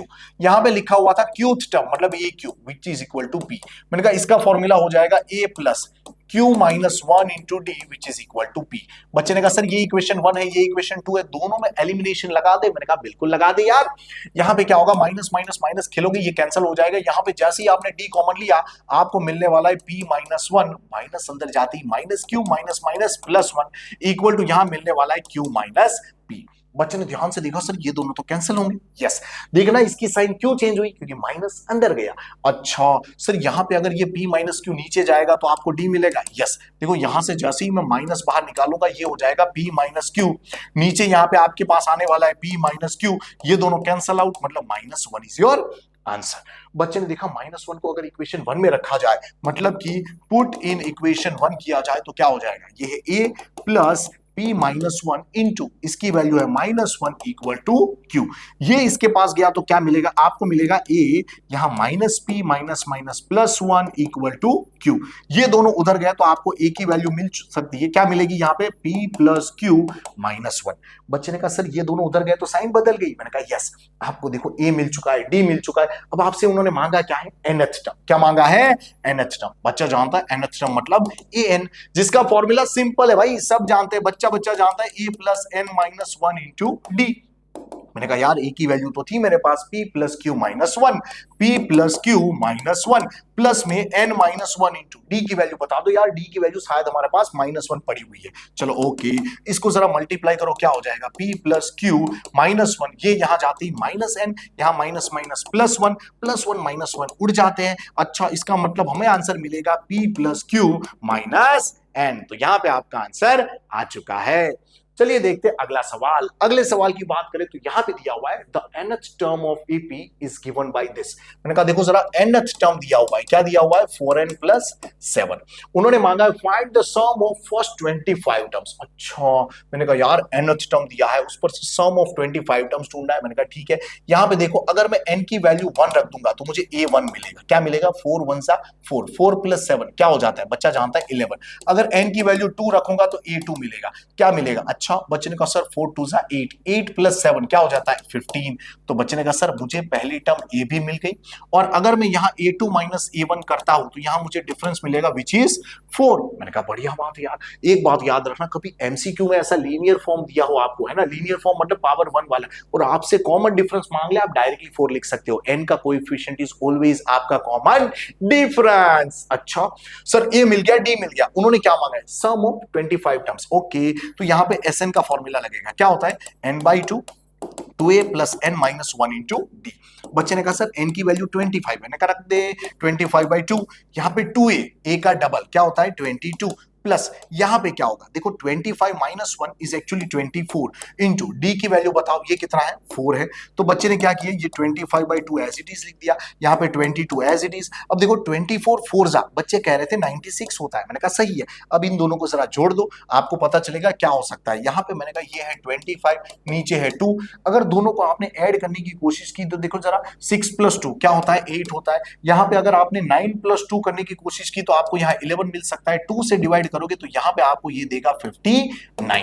अब आपको यहां पे 59 इंटू 25 करना है। तो बच्चे ने कहा सर हमें एक बात पता है 59 इंटू 10 जा करता ना तो 590 मिलता, फिर 10 जा करता तो 590 मिलता, और फिर मैं 5 जा करता तो क्या मिलता। मैंने कहा सिंपल सी बात है यार, यहाँ पे 590 का आधा मिलता। अच्छा इसका आधा क्या होगा 600 का आधा 300 होता है, लेकिन यहाँ पे आपको समझना पड़ेगा 10 का आधा 5, मतलब उतना कम करोगे तो आपको यहाँ मिलेगा 295। अब इसको जोड़ दो जरा, आपको मिलेगा यहाँ पे 5, अच्छा 9 3 जा 27 का 7 यहाँ पे, तो यहाँ पे 2, अच्छा और मैंने कहा यार आपको मिलेगा यहाँ पे 14, यानी आपका आंसर है 1475, है ना। तो आपका आंसर यहाँ पे आ चुका है। चलिए देखते हैं अगला सवाल। अगले सवाल की अगर बात करें तो यहाँ पे दिया हुआ है if a and b are -2, -2 and 2, -4 respectively, find the coordinates of p such that ap equal to 3/7 of ab and p lies on line segment ab। मैंने कहा यार बच्चे ने इतना समझ लिया, बच्चे ने कि भाई यहाँ पे कोई लाइन सेगमेंट ab है।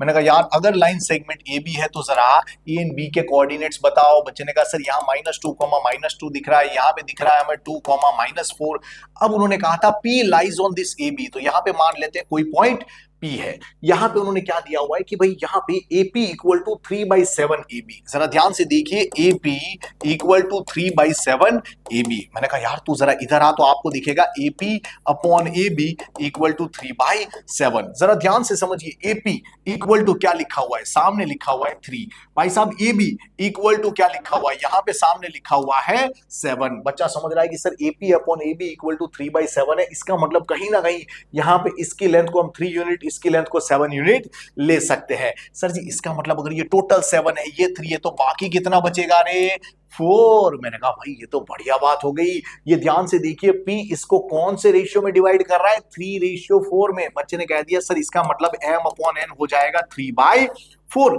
ये बढ़िया बात है। अब हर बच्चा जानता है कि P ढूंढना बड़ा आसान हो जाता है कि अब जब भी आपको रेशियो दिया हो P ऑफ x, y का फॉर्मूला क्या है भाई, ये होता है mx2 plus nx1 upon m plus n। यहाँ पे हो जाता है my2 plus ny1 upon m plus n। मैंने कहा यार देखो जरा ये x1 y1 है, ये x2 y2 है, तो अगर आप वैल्यू रखने जा रहे हो तो सबसे पहले किसकी रखोगे mn की। अच्छा मतलब 3 and 4 की।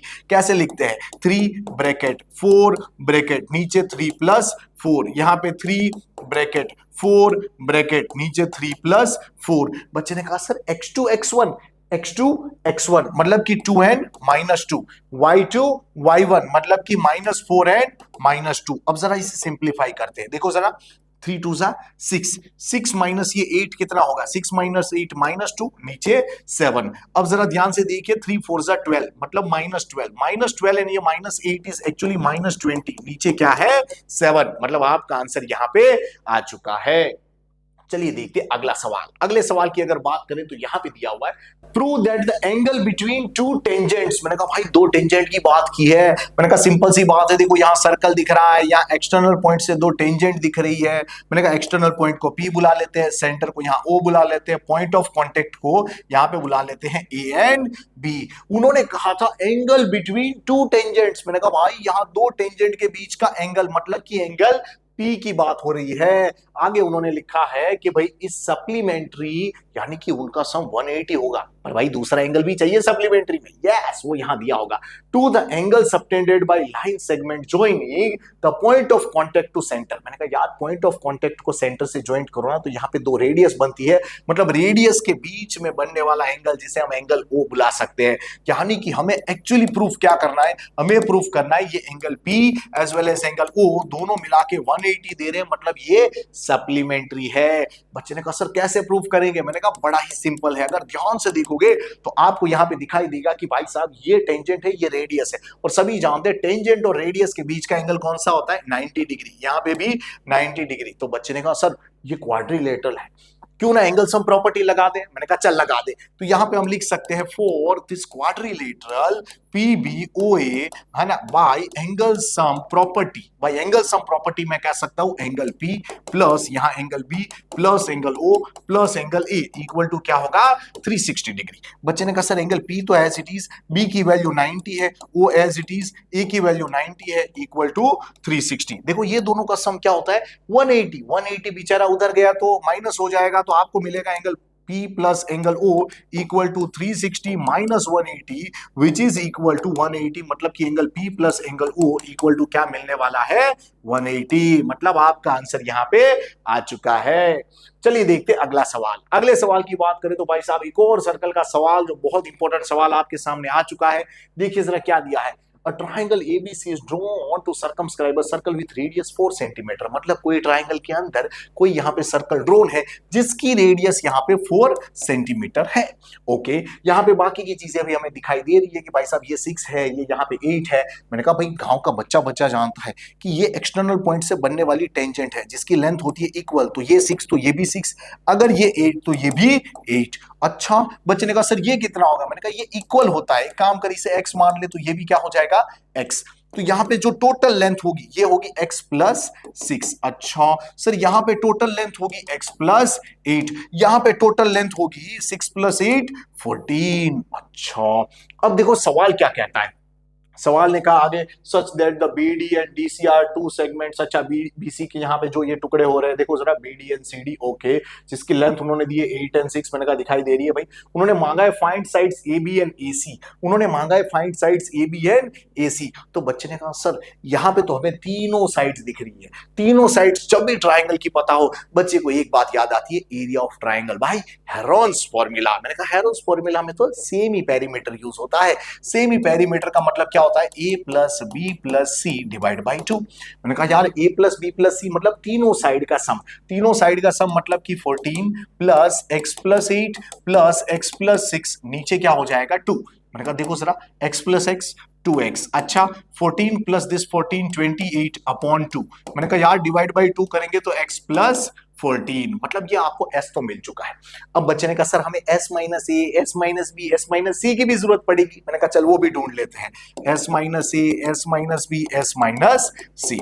बच्चे ने देखा s की वैल्यू तो x प्लस 14 है, चलो वो लिख दो। अच्छा मैंने कहा यार a b एंड c। अच्छा देखो जरा a की वैल्यू यहाँ पे आपने क्या ली है 14, चलो b की वैल्यू देखो क्या ली है x प्लस 8, तो आगे माइनस होने की वजह से साइन बदल जाएंगे, यहाँ हो जाएगा माइनस x माइनस 6। क्यों भाई c की वैल्यू देखो x प्लस 6 है, आगे माइनस आती दोनों की साइन बदल जाएगी। बच्चे ने कहा सर ये दोनों उड़ेगा, ये दोनों उड़ेगा, ये दोनों उड़ेगा। मैंने कहा भाई देख यहाँ पे x बचेगा 14 माइनस 8 6 बचेगा, 14 माइनस 6 8 बचेगा। तो बच्चे ने कहा इतनी चीजें मिल गई सर। मैंने कहा अब आपको एक बढ़िया बात बता दूं, आप एरिया ऑफ ट्राइंगल दो तरीके से ढूंढ सकते हो। एक तरीका था कि एरिया ऑफ ट्राइंगल एबीसी आप ढूंढते बाय हेरोन्स फॉर्मूला, या फिर दूसरा तरीका था एक और फॉर्मूला था जिसे हम कह सकते हैं area of triangle equal to s into r. जब अंदर कोई सर्कल दिया हो, उसकी रेडियस दी हो, तब आप उसका फॉर्मूला इस्तेमाल कर सकते हो, और दोनों ही केस में आंसर कैसा मिलता है इक्वल। कैसा मिलता है इक्वल। इसीलिए मैंने क्या किया कि भाई दोनों एरिया को कंपेयर किया। सर यहां पे अगर हम है ना हेरोन्स फॉर्मूला लगाएंगे तो मैंने कहा चलेगा, हम लिख सकते हैं S, S minus A, S minus B, S minus C, या तो यहां पे हम लिख सकते हैं एस इंटू आर। बच्चे ने कह दिया साहब जी यहाँ पे s की वैल्यू की बात करें तो ये है x प्लस, यहाँ पे देखो जरा कितना दिया है x प्लस 14, फिर s माइनस ए देखो कितना दिया हुआ है, अरे s माइनस ए क्या दिया हुआ है x दिया हुआ है, ओके, s माइनस बी देखो क्या दिया हुआ है 6। अच्छा दूसरा क्या दिया है 8 इक्वल टू, देखो s की वैल्यू मतलब x प्लस 14 और रेडियस देखो कितना था रे 4 था। चलो यहां पे लिख दिया मैंने। अब बच्चे ने कहा सर रूट अच्छा नहीं लग रहा है। मैंने कहा do one thing, squaring on both side. तो यहां पे अगर हमने क्या किया, स्क्वेयरिंग ऑन बोथ साइड करेंगे तो यहां पे रूट चला जाएगा। रूट जाते ही आप ध्यान से देखना यहां पे क्या बचेगा, यहां पे बचने वाला है x प्लस 14 इंटू यहां पे x 6 8 इक्वल टू ये जो लिखा हुआ था इसका स्क्वायर हो जाएगा, x प्लस 14 का स्क्वायर और यहां पे 4 का स्क्वायर 16 है ना, इसका भी हमने स्क्वायर कर दिया। तो बच्चे ने एक बात पूछी, सर ये मल्टीप्लाई में से डिवाइड में जाएगा तो x प्लस 14 एक बार कट हो जाएगा। मैंने कहा सही है। सर ये 8 डिवाइड में जाएगा तो इसको 8 टू जा 16 बनाएगा। मैंने कहा भाई ये 2 जब यहां से नीचे अगर आप डिवाइड में भेजोगे तो ये बोल देगा 2 3 जा। तो बच्चे ने कहा सर 3 इंटू एक्स तो 3x होता है, इक्वल टू यहां पे लिखा हुआ है x प्लस 14। सोचो ये इधर आएगा माइनस होगा, मतलब 2x इक्वल टू 14। तो बच्चे ने तुरंत कह दिया सर ये 2 डिवाइड में जाएगा तो हमें x की वैल्यू क्या मिलेगी। मैंने कहा यार तू खुद बता दे, 7 मिलेगा। अच्छा देखो x की आपको वैल्यू मिल चुकी है। आपसे उन्होंने क्या मांगा था, उन्होंने मांगा था यहाँ पे ABN AC। तो अगर आप ये ढूंढना चाहते हो तो सिंपल सी बात है, यहां पे आप लिख सकते हो कि सर अगर हमें AB चाहिए तो AB किससे बनाए, देखो x प्लस 8 से, मतलब x प्लस 8 इसका मतलब 7 प्लस 8 कितना होता है 15। सेम वे अगर आप यहाँ पे AC ढूंढना चाहते हो तो बच्चा जानता है सर जी AC किससे बनाए, x प्लस 6 से, मतलब x प्लस 6, जहां x की वैल्यू आप 7 रखोगे 7 प्लस 6 कितना हो जाएगा 13। और सभी जानते हो यहाँ पे यूनिट देखो सेंटीमीटर लिखा हुआ है तो यहाँ पे हम सेंटीमीटर लिख देंगे, मतलब हमारा आंसर यहाँ पे आ चुका है। चलिए देखते अगला सवाल। अगले सवाल की बात करें तो देखो क्या दिया है, round table cover the 6 equal design as shown in figure. देखो एक राउंड टेबल है जिसमें 6 अलग अलग आपको डिजाइन दिख रही है। बच्चे ने कहा सर ऐसा लग रहा है जैसे कि कोई सर्कल में हमने एक रेगुलर हेक्सागोन बनाया हुआ है उसे हटा लिया। मैंने कहा बिल्कुल। यहाँ पे उन्होंने क्या कहा, if the radius of the cover is 28। अच्छा मैंने कहा यार यहाँ पे देखो उन्होंने रेडियस दिया हुआ है तो चलो ठीक है यार, यहाँ पे रेडियस दिया हुआ है तो मैंने कहा ये रेडियस है 28, ये है 28। अब बच्चों ने कहा सर जी यहाँ पे इसके 6 इक्वल एंगल है ना, मतलब 6 इक्वल हिस्से होंगे। यस, अगर 6 इक्वल हिस्से होंगे इसका मतलब टोटल जो 360 डिग्री था उसके 6 इक्वल हिस्से होंगे तो यहाँ क्या बचेगा 60 डिग्री। क्या बचेगा 60 डिग्री। अच्छा मैंने कहा भाई देख जरा ये 2 रेडियस इक्वल तो उसके सामने वाले एंगल भी इक्वल। और बच्चे जानते हैं सर ये दोनों एंगल अगर इक्वल है, अगर मैं थोड़ी देर के लिए भी इसे x x बुला लूं तो x प्लस 60 टोटल क्या हो जाएगा 180। x plus 60 total 180। ये उधर जाएगा x प्लस x 2x हो जाएगा इक्वल टू 120 हो जाएगा। 2 डिवाइड में जाएगा तो x की वैल्यू 60 हो जाएगी। सर ये भी 60, ये भी 60, ये भी 60, मतलब कि हम कह सकते हैं इक्विलेटरल ट्रायंगल। अच्छा इक्विलेटरल ट्रायंगल है। मैंने कहा हाँ जी, और ऐसे एक नहीं भाई, तुझे पता होना चाहिए हमने 6 हिस्से किए थे, इसका मतलब टोटल 6 इक्विलेटरल ट्रायंगल बनते हैं। यहाँ ध्यान से देखिए यहाँ पे आपको है ना 6 इक्विलेटरल ट्रायंगल आपको दिखेंगे। अच्छा मैंने कहा देखो हमसे क्या मांगा है, find the cost of making the design. मैंने कहा कॉस्ट की बात बाद में करेंगे, पहले डिजाइन का एरिया तो ढूंढ लो। तो एक काम करते हैं, मैं यहाँ पे लिख रहा हूं एरिया ऑफ डिजाइन को ए। अच्छा तो बच्चे ने पूछा सर क्या यहाँ पे ऐसा होगा क्या, एरिया ऑफ सर्कल लेंगे हम, उसमें से हम ये हेक्सागोन को माइनस करेंगे। मैंने कहा बिल्कुल, एरिया ऑफ सर्कल का फॉर्मूला होता है पाई आर स्क्वायर माइनस, अगर मुझे ये एरिया ऑफ हेक्सागोन चाहिए इसका मतलब 6 मुझे ट्राइंगल का एरिया माइनस करना है। तो मैं सिंपली क्या करूंगा 6 बार एरिया ऑफ इक्विलेटरल ट्राइंगल। तो बच्चे ने कहा मुझसे सर यहाँ पे मुझे लग रहा है पाई की वैल्यू हमें 3.14 लेनी चाहिए। मैंने कहा चलेगा। अब देखो आर का स्क्वायर मतलब 28 का स्क्वायर है ना। अच्छा कुछ कह रहे हैं सर यहाँ पे इसको देखो जरा है ना, मतलब 22/7 लेंगे तो कटिंग हो सकता है। मैंने कहा जानता हूं, लेकिन देखो आगे कुछ और हमें फायदा होने वाला है। यहाँ पे 6 बार एरिया ऑफ इक्विलेटरल ट्राइंगल का फॉर्मूला होता है √3/4 इंटू साइड स्क्वायर, और साइड क्या है यहाँ पे 28। तो मुझे यहाँ पे क्लियर दिख रहा है कि 28 का स्क्वायर दिया है तो उसे मैं कॉमन ले सकता हूं, इसलिए मैंने ऐसा यहाँ पे लिखा हुआ है। देखो जरा यहाँ पे जैसे ही 28 का स्क्वायर बाहर निकलेगा यहाँ पे क्या बचेगा 3.14 माइनस यहाँ पे देखो 2 2 सा 3 2 सा, ये 3 है नीचे 2 है और ये √3 मतलब 1.73 है। देखो ये तो बाहर चला गया तो इतनी चीजें बची है। अब बच्चों ने कहा सर जी यहाँ पे देखो सिंपल है ये है ना, यहाँ पे सिंपली जब भी आपको याद ना आए मल्टीप्लाई कर दो सिंपली। 28 2 सा क्या होता है 56 मतलब 560, 8 8 64 का 4 यहाँ पे हम कह सकते हैं 6, यहाँ पे 8 2 16, 16 प्लस 6 करेंगे तो 22, मतलब यहाँ 4 यहाँ पे 8 यहाँ पे 7, तो आपको मिलने वाला है 784। तो जब भी आप स्क्वायर करना चाहो आप इस तरीके से भी कैलकुलेशन कर सकते हो, कुछ मुझको डायरेक्ट याद होता है, डायरेक्ट भी छाप दे। देखो जरा यहाँ पे 3.14 है माइनस, देखो यहाँ पे क्या होगा 17 थ्रीजा है ना, मतलब 51, अच्छा मतलब 5.1, नीचे क्या है 2। अब मैंने कहा 51 डिवाइड बाई 2 अगर करने जाएंगे तो इससे हमें साफ पता चलता है कि ये कितना मिलने वाला है 2.55। ओके सर इसका डिफरेंस लेंगे तो मैंने कहा देखो ये है 784 इनटू, अगर इसका डिफरेंस लेंगे तो हम कह सकते हैं कि भाई साहब यहाँ पे है ना, यहाँ पे 14 आ जाएगा, 14 माइनस 5 करने जाओगे तो 9 आ जाएगा, फिर यहाँ पे हो जाएगा 0, 0 के बाद फिर यहाँ 10 लेंगे, 10 माइनस 5 इज 5, और फिर यहाँ पे 2 आ जाएगा, अच्छा तो 2 माइनस 2 0, तो ये मुझे मिला 784 इंटू 0.59। अच्छा इसे मैं चाहूँ तो यहाँ पे भी मल्टीप्लाई कर दूं तो भी सही रहेगा है ना, और उसके बाद में मल्टीप्लाई करूं तो भी सही रहता है, तो सोच रहा हूँ यही मल्टीप्लाई कर देते ताकि एटलीस्ट इतना आंसर तो मिल जाए। और यहाँ पे मुझे दिया हुआ था सेंटीमीटर वगैरह चीजें, मतलब यूनिट सेंटीमीटर स्क्वायर में आएगा, तो चलिए मल्टीप्लाई कर देते हैं। यहाँ 784 था इंटू 59 की अगर चर्चा करें तो पहले मैं इसको 50 से मल्टीप्लाई करूंगा, तो सभी जानते हैं 50 से मल्टीप्लाई करना हो तो देखो ये 0 आ जाएगा, 5 4 जा 20 का 0 यहाँ पे, 2 यहाँ पे, 5 8 जा 40 प्लस 2 42 का 2 यहाँ पे, 4 यहाँ पे, 5 7 जा 35, 35 प्लस 4 करेंगे तो यहाँ पे क्या आ जाएगा 39, फिर 9 4 जा 36 का 6 यहाँ पे, 3 यहाँ पे, 9 8 जा 56, 56 प्लस अच्छा 9 8 जा 72, 72 प्लस 3 करेंगे 75, तो 5 यहाँ पे और यहाँ पे 7 आएगा है ना, 9 7 जा 63, 63 प्लस 7 अगर आप करोगे तो ये आपको 70 देगा, सबका प्लस करोगे तो 6 5 2 यहाँ पे हो जाएगा 16, यहाँ पे 1 कैरी तो यहाँ पे 4। सर हमें पता है 0 पॉइंट था, अच्छा अगर यहाँ 0 पॉइंट था इसका मतलब यहाँ भी पॉइंट आ जाएगा, तो आपको मिलने वाला है 462.56, 462.56। अब मैंने कहा देखो यहाँ पे इतना तो आपको मिल गया, अब उन्होंने क्या कहा था find the cost if the cost is 0.35 rupees per centimetre square. मैंने कहा ठीक है यार, बच्चा जानता है cost of 1 centimetre square is 0.35 rupees. हमें क्या चाहिए, हमें चाहिए कोस्ट ऑफ ब्लैंक, मतलब कि 462.56 सेंटीमीटर स्क्वायर का कितना होगा। यहाँ पे क्या होता है क्रॉस मल्टीप्लीकेशन होता है, जैसे ही क्रॉस मल्टीप्लीकेशन होगा यहाँ पे आपको इन दोनों का प्रोडक्ट का आंसर आएगा, वो भी किसमें आएगा रुपीज में। क्या आएगा मैं यहीं पे दिखा देता हूँ कि इनटू आपको अगर 0.35 करना हो तो क्या होने वाला है, देखो पहले यहाँ पे है ना क्या करेंगे 30 से मल्टीप्लाई करेंगे, मतलब 3 से, तो यहाँ 0 तो आ ही जाएगा, 3 6 क्या हो जाता है 3 6 हो जाता है 18, अच्छा तो यहाँ पे 1 कैरी आ जाएगी, 3 5 15 प्लस 1 15 प्लस 1 16, यहाँ पे 1 आ जाएगा, 3 2 6 प्लस 1 7, 3 6 18, 1 कैरी, 3 4 है ना 12 प्लस 1 13, फिर मैंने कहा 5 से मल्टीप्लाई कर दो, 5 6 30 का यहाँ पे 0 हो जाएगा, 3 यहाँ पे आ जाएगा चलो है ना, और 5 5 25 प्लस 3 25 प्लस 3 28, तो यहाँ पे हो जाएगा 2।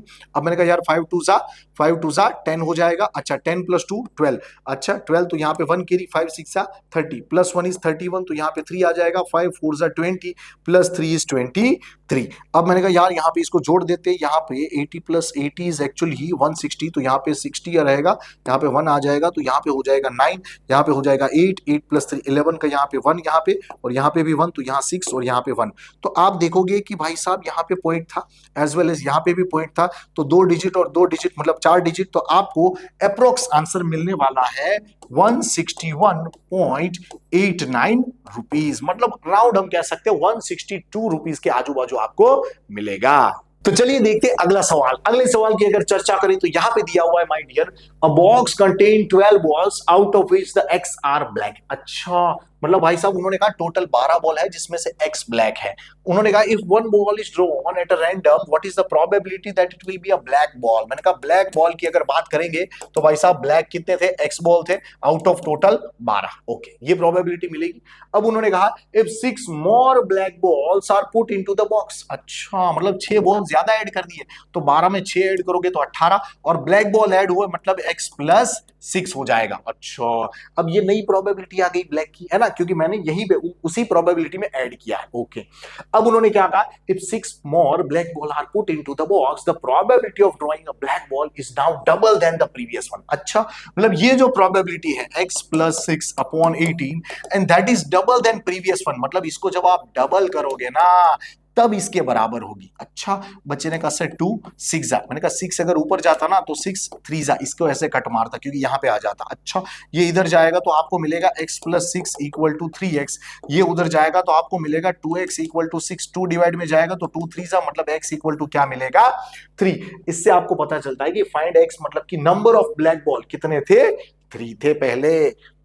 अगले सवाल की बात करें तो यहां पे देखिए सेक्शन डी के 4 मार्क्स वाले सवाल हमारे सामने आ चुके हैं, जिसकी अगर बात करें तो जिसमें पहला सवाल कहता है Aftab tells his daughter 7 year ago I was 7 time as old as you. अच्छा, आगे उन्होंने कहा also 3 years from now I shall be 3 time old as you. हमें फाइंड करनी है देयर प्रेजेंट एज, मतलब कि आफ्ताब की एज वेल एज उसकी डॉटर की एज ढूंढनी है। तो मैंने कहा यार यहां पे एक काम करते हैं, लेट आफ्ताब्स प्रेजेंट एज, है ना, प्रेजेंट एज में मान लेता हूं एक्स। अच्छा, मैंने कहा इसको अगर मैंने एक्स मान लिया तो मैं कह सकता हूं आफ्ताब्स डॉटर, है ना, daughter's present age is y. अब जरा ध्यान से देखिएगा, यहां पे उन्होंने कहा है कि भाई 7 ईयर अगो, मैंने कहा 7 साल पहले क्या होगा, दोनों की एज में -7 हो जाएगा। अगर कोई बच्चा अभी 15 साल का है तो 7 साल पहले वो कितने का था भाई, -7 करो, आपको अपने आप पता चल जाएगा कि 8 साल का था। अच्छा, मतलब भाई 7 साल पहले आफ्ताब कितनी की एज कितनी होगी, x-7, उसकी डॉटर की y-7। उसने कहा है कि भाई 7 साल पहले आई was 7 time old as you. मैंने कहा यार आफ्ताब कह रहा है कि मैं, है ना, तुमसे 7 गुना मतलब बड़ा था। अच्छा, मतलब कि उसकी डॉटर की एज को अगर 7 से मल्टीप्लाई किया जाए तब दोनों कैसे होंगे, इक्वल होंगे। तो मैंने कहा यार यहाँ पे 7 मल्टीप्लाई कर दिया, इसको अंदर भेजो तो यहाँ हो जाएगा x-7 इक्वल टू 7y-49। मैंने कहा यार तू भी उधर चला जा तो x की वैल्यू मिल जाएगी 7y माइनस, देखो ये उधर जाके प्लस होने वाला है, जैसे ही प्लस होगा यहाँ आपको मिलेगा -42। मैंने इसको संभाल के रख लिया, ये है इक्वेशन 1। आगे देखिए क्या कहा है, उन्होंने कहा है 3 इयर्स फ्रॉम नाउ, मतलब कि 3 साल बाद की बात करें। अगर कोई बच्चा अभी 15 साल का है, 3 साल बाद क्या होगा, +3 हो जाएगा, मतलब कि 18 साल का हो जाएगा। तो यहां पे भी हम कह सकते हैं दोनों की एज में +3 हो जाएगा, तो x+3, यहां पे y+3। उसने कहा I shall be 3 time as old as you, मतलब कि ये जो आफ्ताब है ये अपनी डॉटर से 3 गुना बड़ा हो जाएगा। अच्छा, तो मैंने कहा यार उसकी डॉटर की एज को 3 से मल्टीप्लाई करते हैं ताकि दोनों की एज इक्वल हो जाए। अब यार ये अंदर जाएगा, क्या हो जाएगा, x+3 इक्वल टू यहाँ पे 3y+3 3 = 9। बच्चे ने कहा सर x की वैल्यू तो पड़ी है, यहाँ पे रख दे। मैंने कहा बिल्कुल, तो यहाँ पे मैं लिख सकता हूं फ्रॉम इक्वेशन 1 x की वैल्यू यहाँ पे रखने जा रहा हूं विच इज 7y-42, यहाँ पे था +3 इक्वल टू 3y+9। अब बच्चे ने कहा सर हमें क्या चाहिए, मैंने कहा दोनों की एज चाहिए, मतलब x एंड y चाहिए। तो एक काम करो, अब y वाली टर्म को इधर ले लो, बाकी के नंबर्स उधर ले लो। अब ये जैसे ही इधर लेते हैं माइनस होते ही क्या बचेगा, आपके पास मिलने वाला है 4y। अब जरा ध्यान से देखिए, ये -42 उधर जाएगा प्लस हो जाएगा। अच्छा, तो 42 9 के पास जाना चाहता है, लेकिन ये 3 उधर जाके माइनस होगा तो क्या हो जाएगा, 9 - 3 6 बचेगा, और 6 फिर 42 के पास जाएगा। अच्छा, तो सोचिएगा जरा, ये उधर गया, इसको 6 बना दिया, 42 उधर जाके प्लस, मतलब 42 + 6 करना है विच इज एक्चुअली 48। बच्चे ने कहा सर 4 डिवाइड में जाएगा, तो मैंने कहा y इक्वल टू हो जाएगा 48 डिवाइड बाई 4। बच्चा जानता है 4 12 मतलब आंसर आपको क्या मिलने वाला है, 12। आपको जैसे ही यहाँ पे y की वैल्यू 12 मिली, इसका मतलब है कि आपको उसकी बेटी की एज आपको मिल गई। अब आपको क्या चाहिए भाई, आफ्ताब की एज क्या होगी, मैंने कहा x ढूंढना है, मतलब यहाँ पे y की वैल्यू रखते हैं। हमारे पास फ्रॉम इक्वेशन 1 हम कह सकते हैं x इक्वल टू था 7y-42। अब मैंने कहा देखो जरा, यहाँ पे 12 रखोगे, 12 7 सा क्या होता है 84, -42 करोगे तो आपको मिलेगा 42। मतलब आफ्ताब की एज क्या थी, उसकी प्रेजेंट एज थी 42 और उसकी डॉटर की 12। चलिए देखते हैं अगला सवाल। अगले सवाल की अगर बात करें तो यहां पे दिया हुआ है the area of rectangular plot is 528 metre square. अच्छा, रेक्टेंगुलर प्लॉट की बात की है तो मैंने सोचा क्यों ना हम भी एक रेक्टेंगुलर प्लॉट यहाँ पे, है ना, ऐसे ही बना के देखें। चलो ये मान लेते हैं रेक्टेंगुलर प्लॉट है जिसमें ये लेंथ है, ये ब्रेथ है। उन्होंने आगे यहाँ पे कहा है the length of plot is 1 more than twice its breadth, मतलब कि जो लेंथ है वो एक ज्यादा है, किससे, डबल ऑफ ब्रेथ से। बच्चे ने कहा सर ब्रेथ क्या है, मैंने कहा उसके बारे में नहीं पता, एक काम कर, तू ब्रेथ को x मान ले तो लेंथ क्या हो जाएगी, 1 more than twice the breadth। अच्छा, तो मैंने कहा ये तो मिल गया, तो यहां पे लिख दो let breadth of rectangle equal to x and length of rectangle equal to क्या होगा, अरे लेंथ यहां पे लिखी हुई है रे 2x+1। उन्होंने खुद ही कहा था कि लेंथ इज 1 more मतलब +1 then the twice the breadth मतलब 2x। बच्चे ने कहा सर लेंथ एंड ब्रेथ तो मिल गई, अब क्या करेंगे? मैंने कहा सीधी सी बात है यार, अब उन्होंने देखो एरिया दिया है, तो जरा एरिया की बात करें तो एरिया कितना दिया हुआ है 528। एरिया का मतलब होता है लेंथ इनटू ब्रेथ। लेंथ कितनी है? ये है 2x प्लस 1। अच्छा ब्रेथ कितनी है? ब्रेथ है यहाँ पे x which is equal to 5 to 8। अच्छा मैंने कहा ये अंदर जाएगा, हो जाएगा 2x स्क्वायर प्लस x, ये इधर आएगा -5 to 8 इक्वल टू 0। तभी बच्चे ने कहा सर अब क्या करें? मैंने कहा फैक्टराइजेशन भाई, अब तो आसान है। देखो ये 2 को इससे मल्टीप्लाई करोगे तो क्या हो जाएगा? अरे इसको इससे मल्टीप्लाई करोगे तो आपको मिलेगा 1056, जिसके ऐसे फैक्टर निकालने हैं जिससे +1 आ जाए, लेकिन यहां माइनस है याद रखना। तो बच्चा जानता है जब भी नीचे माइनस और ऊपर पॉजिटिव होना, इसका मतलब कि छोटे वाला जो फैक्टर मिलेगा उसे माइनस की साइन देनी है। तो बच्चा यहाँ पे इसके फैक्टर निकालने की कोशिश कर सकता है कि सर अगर 1056 दिया है तो मैं इसको 2 से डिवाइड करूंगा तो मैंने कहा 528 आ जाएगा। अगेन 2 से अगर बच्चा ट्राई करेगा तो क्या हो जाएगा? मैंने कहा फिर तो यहाँ पे होने के चांसेस है 264। अगर अगेन 2 से करोगे तो 132। अगेन 2 से करोगे तो यहाँ पे मुझे दिख रहा है 2 6 12। फिर यहाँ पे वापस 2 6 मैंने कहा यार अगेन 2 से करो, देखो जरा क्या हो रहा है 2 यहाँ पे 33 अच्छा मैंने कहा यार अगेन अब देखो 3 से हो रहा है तो 3 11 यहाँ पे 11 1 बच्चे ने क्या किया? मल्टीप्लाई करने की कोशिश की। 2 2 2 4 4 2 8 8 2 16 16 2 अरे 16 2 32 और यहाँ पे क्या था 32 के बाद बाकी का 33, जिसमें डिफरेंस कितना है 1 का। अच्छा तो मुझे तो फैक्टर मिल गए रे 33 इंटू 32। आपने देखा यहाँ 33 और यहाँ पे मल्टीप्लीकेशन 32 जिसका डिफरेंस 1 है और मुझे 1 ही तो चाहिए, एडिशन या सब्ट्रैक्शन से 1 आना चाहिए। अब बच्चे ने कहा सर आपने कहा था छोटे वाले को माइनस देना। मैंने कहा ठीक है यार, तो यहाँ देखो 33 माइनस 32 करने पर 1 भी आ रहा है, मतलब यहाँ पे हमें जो हमारे डिजायर्ड फैक्टर थे वो मिल गए। अब मैं मिडिल टर्म स्प्लिटिंग कर सकता हूं, क्या करूंगा? इस x को क्या बुलाऊंगा 33x minus 32x minus 528 equal to 0। बच्चा जानता है 4 टर्म मिल गई, इसीलिए हम क्या करते थे दो दो में से कुछ कॉमन निकालते थे। मैंने कहा यार यहां से क्या कॉमन निकलेगा? x कॉमन निकलेगा तो बचेगा 2x प्लस 33। अगर यहां से माइनस आपने 16 कॉमन लिया तो आपको मिलेगा 2x प्लस 33 इक्वल टू 0। अगर मैं इसे कॉमन लेता हूं तो यहां पे मुझे मिलने वाला है 2x प्लस 33 बाहर और अंदर बचने वाला है x एंड माइनस 16। तो यहां बचेगा x माइनस 16 इक्वल टू 0। बच्चा जानता है सर प्रोडक्ट इज 0, या तो पहला वाला 0 होगा या तो दूसरा वाला। मैंने कहा यार यहाँ पे 2x प्लस 33 इक्वल टू 0 होगा या तो x माइनस 16 इक्वल टू 0। ये उधर जाती 2x इक्वल टू माइनस 33 देखते ही मैंने मना कर दिया। मैंने कहा यार ये क्या है, लेंथ ब्रेथ नेगेटिव थोड़ी चाहिए कभी भी, तो ये नहीं चलेगा। लेकिन ये उधर जाती मुझे x की वैल्यू 16 मिल गई, मतलब मुझे ब्रेथ तो मिल गई लेकिन मुझे साथ में लेंथ भी चाहिए, क्योंकि find the length and breadth दोनों कहा है उन्होंने। अच्छा सर अगर लेंथ की बात करें तो ये दिया हुआ है 2x प्लस 1। मैंने कहा वैल्यू रख जरा, x की वैल्यू 16 है प्लस 1 है, 16 2 32 प्लस 1 इज 33, मतलब आपका आंसर यहां पे आ चुका है।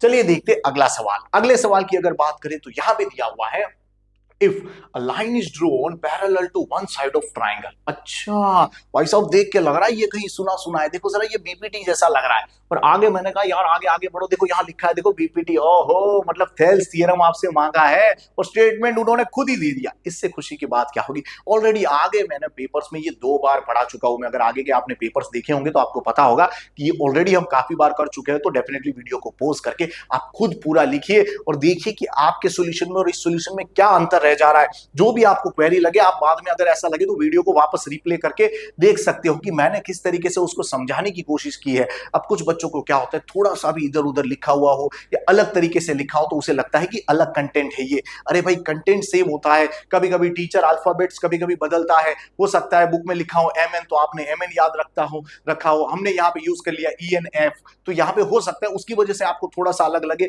बाकी सारी चीजें सेम ही होती है, मेथड सेम होती है, इसलिए आपको मार्क्स पूरे ही मिलते हैं। तो चिंता करने की जरूरत नहीं है, बाकी सारी चीजें एज इट इज ही आती है। अब देखिए जरा कैसे इस थियरम को अच्छे से अप्लाई किया जाता है जिससे आप अपने आउट ऑफ आउट नंबर ला सको।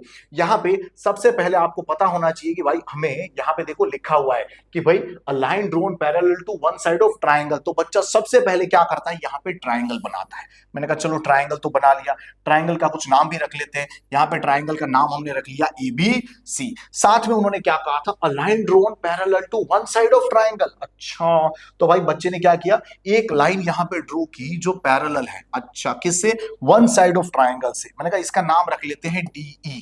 अच्छा, देखो आपने जो किया वो यहां पे मैं लिखने के लिए यहां पे काम कर रहा हूं, गिवन लिख देता हूं इन ट्राइंगल एबीसी, आपको लिख देना है इन ट्राइंगल एबीसी। यहां पे आपने क्या लिखा हुआ है, DE is parallel to BC, मतलब आपने एक लाइन ड्रॉ की which is parallel to BC. आगे स्टेटमेंट देखिए जरा, है ना, वो जो लाइन है वो बाकी की दोनों साइड को दो अलग अलग पॉइंट पे छू रही है। We have to prove that other two sides are divided in the same ratio, मतलब बाकी की जो दो साइड्स है वो प्रोपोर्शनल होगी, उसके जो टुकड़े हो रहे हैं वो प्रोपोर्शनल होंगे। Means we want to show, हमें प्रूफ करना है AD upon DB, AD upon DB equal to AE upon AC, AE upon AC. अच्छा, मैंने कहा यार ठीक है, चलो यहाँ पे प्रूफ करने की कोशिश करते हैं। बच्चा देख रहा है सर ये एडी डीबी, यस देखो ये एडी डीबी एई एसी। अच्छा, बच्चे ने कहा सर मुझे तो एक ही बात पता है ट्राइंगल के बारे में, उसका एरिया, सबसे आसान चीज half of base into height. मैंने कहा ये बात सही है, बच्चा जानता है एरिया ऑफ ट्राइंगल क्या होता है, half of base into height. मैंने कहा ध्यान से देखो यहाँ पे हमें यहाँ पे कहीं पे भी हाइट नजर नहीं आ रही। बच्चे ने कहा बेस भी कौन सा नजर आ रहा है, तो मैंने कहा एक काम करो आप इनको बेस ले लो, आप कहीं से हाइट ड्रॉ करने की कोशिश करो। तो बच्चे ने यहाँ पे छोटी सी, है ना, कोशिश की कि सर जी मैं यहाँ पे, यहाँ से ऐसे डीएम और यहाँ से एक ईएन, एक परपेंडिकुलर ड्रॉ कर रहा हूँ दोनों ही इस लाइन पे। ओके, मैंने कहा देखो यहाँ पे जो था उसका नाम हमने डीएम रखा, यहाँ पे इसका नाम हमने ईएन रखा। ओके, साथ में बच्चे ने कहा सर नीचे तो ट्राइंगल ही नहीं दिख रहे। मैंने कहा एक काम कर, वहां पे ऐसे एक लाइन ज्वाइंट कर दे, बस ऐसी, है ना, डॉटेड, ताकि आपको पता चले कि यहाँ पे भी दो ट्राइंगल पॉसिबल है। अच्छा, मैंने कहा क्या क्या किया जरा देखो, आपने क्या किया, draw DM which is perpendicular to AC, साथ में ईएन, यहां पे EN which is perpendicular to A B. अच्छा, बच्चे ने यहां पे ये परपेंडिकुलर तो ड्रॉ कर दिए, बट साथ में कुछ और भी उसने ड्रॉ किया था। क्या किया था, join B and C D, वो भी लिख दो जरा, जॉइन आपने किया बी एंड सी डी। अच्छा, मैंने कहा इससे क्या होगा, बच्चे को एक बढ़िया बात बता दूं, ये जैसे ही बच्चा लिखता है उसे एक बात लिख देनी है कि सर यहां जो दो ट्राइंगल दिख रहे हैं ना, उन ट्राइंगल के बारे में आपको एक बढ़िया बात पता है। क्या पता है कि इस तरफ जो ऊपर ट्राइंगल है वो ट्राइंगल तो एक ही है, लेकिन यहां जो दो ट्राइंगल है उसका एरिया कैसा होता है, इक्वल होता है। कैसा होता है, इक्वल। बच्चा सोच में पड़ गया, सर कैसे। मैंने कहा देखो यहाँ पे आपको मैं बताने की छोटी सी कोशिश कर रहा हूं कि अगर आप इसको देखोगे, ये जो लाइन आपको शायद दिखाई दे रही होगी, है ना, ये अगर आप इसे बेस मान लो तो यहाँ ये दोनों लाइनें पैरेलल है, मतलब यहाँ जो हाइट होने वाली है वो कैसी रहने वाली है, इक्वल रहने वाली है, चाहे आप यहाँ पे ड्रॉ करो या यहाँ पे ड्रॉ करो। अच्छा, तो सर इसको अगर मैं एच बुला लूं और इसको अगर मैं बेस बुला लूं, तो मैं जानता हूं कि मैं इसका एरिया ढूंढूं या इसका एरिया ढूंढूं, दोनों ही एरिया कैसे मिलने वाले हैं, इक्वल। कैसे मिलने वाले हैं, इक्वल। अच्छा, तो मैं यहां पे बताना चाहूंगा कि भाई, है ना, एरिया ऑफ, हमें याद रखना है area of triangle B D E, area of triangle B D E is equal to, अगर मैंने लिख दिया half of base into height, that is always equal to area of triangle CE D, area of triangle CE D. बच्चे को पता चल चुका है कि यहाँ पे जो ट्राइंगल ऐसे बन रहा है उसका एरिया, है ना, हम कह सकते हैं उसका एरिया यहाँ पे बनने वाले ट्राइंगल से इक्वल होगा, क्योंकि यहाँ पे बेस एंड हाइट कैसे है, इक्वल है। बच्चा इसको ऐसे भी याद रख सकता है कि same base and between same parallel. अच्छा, बिटवीन सेम पैरेलल होने का मतलब है हाइट कैसी होती है, इक्वल होती है। अच्छा, चलो ये लिख दिया। अब हमें क्या करना है, हमें यहाँ पे एडी अपॉन डीबी चाहिए। देखो एडी अपॉन डीबी, इसके लिए मैंने कहा मैं इन दोनों ट्राइंगल का एरिया लेना चाहूंगा। तो देखो यहाँ पे हम क्या लिखेंगे, एरिया ऑफ ट्राइंगल, ऊपर वाले का नाम क्या है जरा, ऊपर वाले ट्राइंगल का नाम है triangle A D E, upon area of triangle, नीचे वाले का नाम क्या है, बी डी ई। यहां पे मैं लिख सकता हूं area of triangle B D E. बच्चे ने कहा सर हमें पता है एरिया का फॉर्मूला होता है half of base into height, यहां पे भी half of base into height. मैंने कहा ध्यान से देखो, एडीई में आप बेस क्या लेना चाहते हो, बच्चे ने कहा सर ये लेना चाहते हैं। मैंने कहा बढ़िया बात है, अगर ये आपका बेस है तो हाइट क्या होगा, ईएन। अच्छा, तो मैंने कहा एडी और ये ईएन, है ना, तो यहां पे लिख देते हैं एडी और ये होगा ईएन। नीचे बीडीई, इस ट्रायंगल की अगर बात करें तो मैं बेस लेना चाहूंगा बीडी, है ना, यानी कि डीबी। अच्छा, तो यहां पे अगर मैंने डीबी लिया तो मुझे पता चला ये पूरी लाइन पे एक ही ऐसी लाइन आ रही है जो यहां से परपेंडिकुलर हो। अच्छा, तो इसका मतलब यही हाइट है, यस यही हाइट है और यही लिखनी होती है, याद रखना। अगर इसके अलावा कुछ लिखा तो फंस जाओगे, ये कटेगा ही नहीं और आपको एडी अपॉन डीबी मिलेगा ही नहीं। इसीलिए आपको याद रखना है कि यहां सेम आंसर ऐसा तभी आ सकता है जब आप ये हाइट कैसी लो, इक्वल लो। अच्छा, मैंने कहा यार इसको इक्वेशन क्या बुला लेते हैं, 1 बुला लेते हैं और थोड़ा आगे बढ़ते हैं कि भाई यहाँ पे अगर आगे बढ़ा जाए तो क्या होगा। देखो दूसरी साइड की बात करते हैं, हमें कुछ और भी प्रूफ करना था, ए अपॉन ई सी। तो यहाँ पे ए अपॉन ई सी लाने के लिए मैंने इन दो ट्राइंगल के एरिया की बात की कि भाई ये है area of triangle ADE, area of triangle ADE upon area of triangle, नीचे वाले ट्राइंगल की नाम बात करें तो यहां पे है ये सीईडी, है ना। यहां पे हम लिख सकते हैं एरिया ऑफ ट्राइंगल सीईडी। तभी बच्चे ने कहा सर यहां पे भी सेम फॉर्मूला लगता है, half of base into height, half of base into height.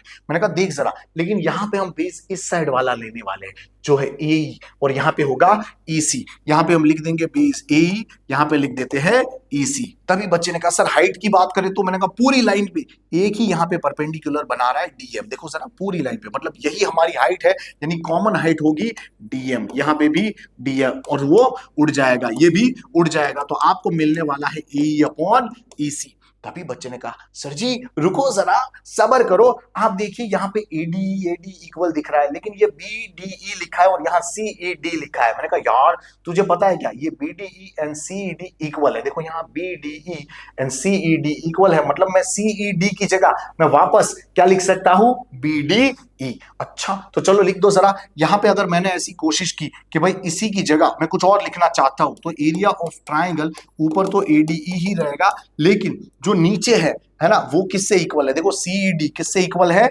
BDE से। तो मैंने कहा यहां पे लिख दो एरिया ऑफ ट्राइंगल बीडीई। अच्छा इक्वल टू में क्या लिखा हुआ है, ए अपॉन ईसी, यहां पे मैं लिख सकता हूं A upon EC, which is my equation 2। तो बच्चे ने खुशी खुशी कह दिया सर आप इसे एलएचएस को देखिए और इस एलएचएस को देखिए, दोनों इक्वल है, तो उसके आरएचएस भी कैसे होंगे, इक्वल होंगे। तो फ्रॉम 1 एंड 2 मैं खुशी खुशी कह सकता हूं कि ये AD upon D B equal to हो जाएगा ए अपॉन ईसी, मतलब हमारा यह थ्योरम प्रूफ हो चुका है। चलिए देखते हैं अगला सवाल। अगले सवाल की अगर बात करें तो यहां पे दिया हुआ है my dear children, if AD and PM are medians of triangle ABC and triangle PQR. मैंने कहा यार पहले ट्राइंगल बनाते हैं, सबसे पहले क्या बनाना है, फोटो बनानी है भाई, है ना। तो मैंने देखा यार यहाँ पे एक ट्राइंगल बना लिया, दूसरा भी एक ट्राइंगल यहाँ पे बना लिया, दोनों के नाम रख लेते हैं, पहले का नाम है यहाँ पे एबीसी और दूसरे का नाम है PQR, और दोनों में क्या दिया हुआ है, AD and PM are medians. अच्छा तो चलो जरा मीडियन बनाने की कोशिश करते हैं। यहाँ पे ये मान लेते हैं मीडियन है, यहाँ पे ये भी मान लेते हैं यहाँ पे मीडियन है। अच्छा इसका नाम क्या था जरा देखो जरा, यहाँ पे इसका नाम AD था, इसका नाम PM था। मीडियन हमेशा ट्राइंगल के दो टुकड़े करती है, क्या करती है, दो टुकड़े करती है। चलो ये हमने लिख दिया।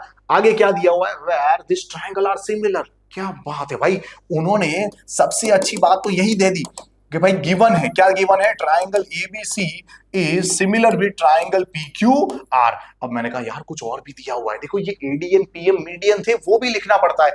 आप लिख सकते हो एडी एंड पीएम आर क्या है, medians of triangle ABC and PQR, ये स्टेटमेंट भी लिख देना। अब हमें क्या शो करना है, उन्होंने कहा ये प्रूफ करके दिखाइए। मैंने कहा ठीक है यार, देखो क्या लिखा हुआ है, यहाँ पे लिखा हुआ है A B upon P Q equal to A D upon P M. अच्छा बच्चा तो सोच में पड़ गया, सर ये कैसे होगा, ये ए बी पी क्यू का रिश्ता एडी पीएम से कैसे होगा। मैंने कहा भाई सब जानते हैं, कभी भी अगर आपको ऐसा रेशियो लाना हो तो आप जानते हो, अगर वो ट्राइंगल्स जहां पे वो साइड है वो सिमिलर हो गया तो आपका काम हो जाता है। भाई सीपीएसटी आप यूं चुटकियों में कर सकते हो। तो बच्चे ने कहा सर कैसे करेंगे, मैंने कहा पहले जो गिवन है उसे हमेशा देखो, उसमें से क्या इंफॉर्मेशन आपको मिल रही है, क्योंकि वही मदद करती है। देखो यहाँ पे देखो हमें दिया हुआ है triangle A B C is similar with triangle P Q R. अगर ऐसा होता है तो मैं बाई सीपीएसटी इतना तो कह ही सकता हूं कि A B upon P Q, है ना, A B upon P Q equal to मैं कह सकता हूं बीसी अपॉन क्यू आर, है ना, बीसी अपॉन क्यू आर, ऐसा कह सकता हूं। और साथ में मुझे एक और बात पता है कि भाई सीपीएसटी मैं यहां कॉरस्पॉन्डिंग एंगल्स भी इक्वल कह सकता हूं। तो मैं यहां पे लिखना चाहूंगा कि भाई CPST angle B equal to angle Q भी मुझे पता चल रहा है। ये लिखते ही समझिए आपका काम हो गया। बच्चे ने कहा कैसे, मैंने कहा देखिए अब एक बात बताइए, यहाँ पे ये दोनों इक्वल है, अगर इसे x बुलाऊंगा तो ये भी x हो जाएगा, यहाँ पे भी ये दोनों इक्वल है तो इसे y बुलाऊंगा तो ये भी y हो जाएगा। और देखिए आपको कितना मजा आने वाला है, आपको बस इतना पता चल चुका है कि ये चीज तो है, इक्वल है ना। अब आपको इतना पता है कि यहां पे आपको प्रूफ करना है A B upon P Q equal to A D upon P M. देखिए जरा, A B upon P Q equal to A D upon P M, इसका मतलब है लेफ्ट हैंड साइड पे दिए हुए छोटे छोटे ट्राइंगल को आपको क्या करना है, सिमिलर पहले प्रूफ करना चाहिए। तो दोनों ट्राइंगल की मैं यहां पे चर्चा कर रहा हूं, for triangle A B D and triangle यहां पे मैं ले सकता हूं पी क्यू एम। अगर इसकी बात करें तो मैं बिल्कुल कह सकता हूं A B upon P Q, देखो A B upon P Q equal to, मुझे इतना पता है B C upon Q R, है ना, B C upon Q R. बच्चे ने कहा सर बी सी का मतलब तो एक्स प्लस एक्स 2x है। मैंने कहा यार क्यू आर का मतलब क्या है, y प्लस वाई 2y है। अगर मैं इसे कैंसल आउट करूंगा तो आपको शायद दिख जाएगा A B upon P Q equal to क्या दिखेगा, x अपॉन वाई। मैंने कहा यार x को तो मैं बुला सकता हूं बी डी, ओके, और ये जो y है उसको मैं बुला सकता हूं यहाँ पे क्यू एम। तो बच्चे ने साथ में कह दिया, क्या आपने ऐसा कहा क्या इसका रेशियो इसके साथ इक्वल है? मैंने कहा हाँ जी। और ये बीच वाला एंगल जरा देखिए, angle B equal to angle Q है। मैंने कहा हाँ जी। तो बच्चे ने कहा सर साइड एंगल साइड, सांस का रूल लग गया। मैंने कहा बढ़िया बात है ना। तो यहां पे आप कह सकते हो बाय सांस रूल, ट्राइंगल जो थे आपके A B D similar with triangle P Q M. जैसे ही ये लग गया भाई साहब, आप कह सकते हो बाई सीपीएसटी, बाई सीपीएसटी आप कह सकते हो A B upon P Q, है ना, आप लिख सकते हो A B upon P Q equal to आप कह सकते हो A D upon P M, A D upon PM. मतलब कि आपका आंसर यहां पे आ चुका है। इस तरीके से ऐसे सवालों से आप आराम से डील कर सकते हो। चलिए देखते अगला सवाल। अगले सवाल की अगर बात करें तो यहां पे दिया हुआ है from a point P on a ground the angle of elevation of top of 10 metre tall building. मैंने कहा यार यहाँ पे देखो ग्राउंड की बातें हो रही है। सबसे पहले मैंने यहाँ पे एक ग्राउंड बनाया है ना, एप्लीकेशन ऑफ ट्रिग्नोमेट्री में ऐसे ही ग्राउंड होता है भाई, आपने एक हॉरिजॉन्टल लाइन बना ली, कहानी खत्म। और साथ में उन्होंने क्या कहा था, उन्होंने कहा कि भाई यहाँ पे एक टॉल बिल्डिंग की बात हो रही है जो 10 मीटर हाइट है। मैंने यहाँ पे एक बिल्डिंग बना ली, ठीक है, एक वर्टिकल लाइन आप बना लो, काम हो जाता है। यहाँ पे मैंने कहा इसकी हाइट कितनी ले ली मैंने, 10 मीटर। अच्छा तो ये क्या है, ये है बिल्डिंग। अच्छा मैंने कहा देखो जरा आगे क्या कहा है कि from a point P on a ground, तो यहां पे मैंने कोई पॉइंट पी ले लिया ग्राउंड पे। उन्होंने कहा द एंगल ऑफ एलिवेशन की बातें कही है। एंगल ऑफ एलिवेशन की अगर वो बातें कर रहे हैं तो मैंने कहा यहां से क्या होगा, उसके ऊपर साइड की अगर एंगल की अगर बात करेंगे तो क्या दिया हुआ है ना, आगे इस दिया हुआ है 30 डिग्री। क्या दिया हुआ है, 30 डिग्री। ओके तो यहाँ पे 30 डिग्री लिख देते हैं, आगे बढ़ते हैं। A flag is hosted at the top of building. अच्छा क्या बात है भाई साहब, है ना, झंडा ऊंचा रहे हमारा, है ना, इसके ऊपर यहाँ पे एक फ्लैग, यहाँ पे है ना, हम कह सकते हैं यहाँ पे एक फ्लैग रखा हुआ है। ओके तो कुछ इस तरीके से मान लेते हैं हमारा एक फ्लैग यहाँ पे है ना। चलो तिरंगा हमने थोड़ा सा ऐसे ही बनाने की कोशिश कर दी। अब देखते हैं जरा यहाँ पे क्या कहा, a flag is hosted at the top of building and the angle of elevation of top of flagstaff from point P is 45 degree. मैंने कहा भाई देखो जरा कुछ और भी दिया हुआ है यहाँ पे उन्होंने कि यही पॉइंट से अगर मैं टॉप ऑफ है ना फ्लैग क्या अगर एंगल ऑफ एलिवेशन लेता हूं तो वो कितना दिया हुआ है, 45 डिग्री। कितना दिया है, 45 डिग्री। देखो यहाँ पे दिया हुआ है। अच्छा find the length of flag staff, मतलब ये जो पूरा का पूरा फ्लैग की है ना, ये जो हाइट है इसको उन्होंने मांगा है हमसे। तो मैंने कहा इसको h बुला लेते हैं, ठीक है भाई। और ये कितना था, 10 था। चलो बढ़िया बात है। अब बच्चे ने कहा सर जी एक काम करे क्या, इस डिस्टेंस को भी कुछ नाम दे दे। मैंने कहा इसको d बुला लेते हैं। उन्होंने और भी कुछ मांगा है, देखो find the length of flag staff, मतलब इसको मैंने h बुलाया, and distance of building from the point, इसका मतलब हमसे d भी मांगा है। अच्छा बच्चे ने कहा क्या किया जाए। मैंने कहा छोटे ट्राइंगल में देख या बड़े में देख, कहीं पे भी हाइपोटेनियस नहीं है, मतलब 10 लगा ले तेरा काम हो जाएगा। बच्चे ने क्या कहा, छोटे ट्राइंगल के अंदर सर जी अगर यहाँ पे हम 10 लगाएंगे तो 10 30 क्या हो जाएगा, 10 30 यहाँ पे हो जाता है p अपॉन b, यानी कि 10 अपॉन d। मैंने कहा यार 10 30 होता है 1 upon root 3 equal to 10 upon d, ये इधर तो d इक्वल टू 10 रूट 3। बच्चा जानता है सर जी यहाँ पे रूट 3 मतलब 1.73। मैंने कहा मल्टीप्लाई करो तो d इक्वल टू मिलेगा 17.3, आंसर इज इन मीटर। अच्छा मतलब d की वैल्यू मिल गई। मैंने कहा यस।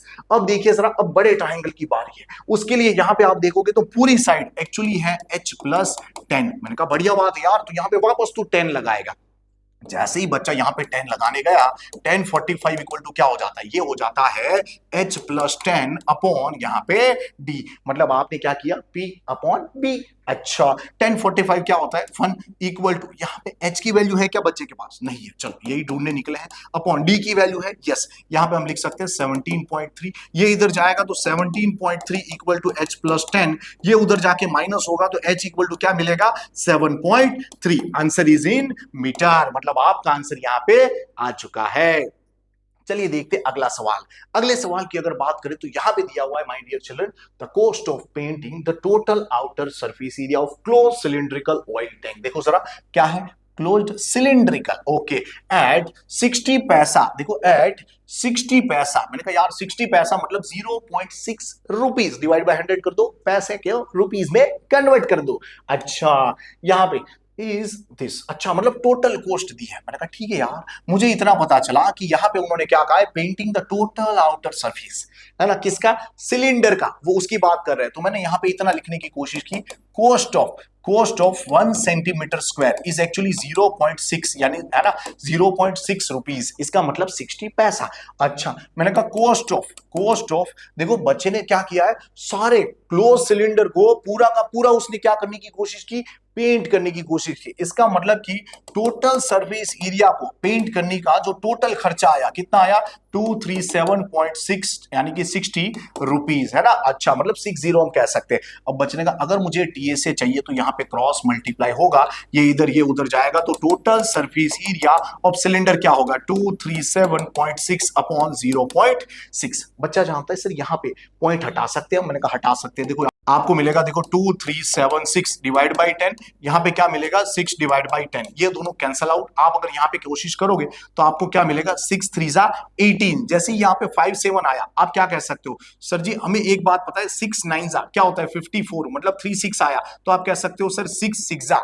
अच्छा इसका मतलब आपको टोटल सरफेस एरिया मिल गया 396, अच्छा सेंटीमीटर स्क्वायर। अच्छा उन्होंने मांगा क्या है, उन्होंने मांगा है the height of the tank is 6 time the radius, उन्होंने कहा है कि जो हाइट है वो 6 टाइम रेडियस है, और आगे उन्होंने कहा है find the height and radius of tank. मैंने कहा ठीक है यार, मुझे तो टोटल सरफेस एरिया का फॉर्मूला याद आ रहा है, जिसे हम कहते थे 2 पाई आर ब्रैकेट में h प्लस आर, अच्छा इक्वल टू है 396। बच्चे ने कह दिया सर ये 2 एज इट इज, पाई की वैल्यू क्या ले लूं, मैंने कहा 22/7 ले ले, देखो r as it is, h की वैल्यू क्या थी 6r, कहां पे थे, अरे यहां पे है रे। अच्छा इक्वल टू यहां पे क्या होगा 396, मैंने कहा देखो ये 6r plus r is actually 7r, तो हम लिखेंगे 2 इंटू 22/7 इंटू r, और यहां पे होगा 7r इक्वल टू 396। बच्चन का ये 7 7 उड़ेगा, मैंने कहा यार इसे नीचे भेजो जरा। अच्छा देखो क्या होगा, r इंटू आर क्या हो जाता है आर स्क्वायर, अच्छा मैंने कहा ये आर स्क्वायर है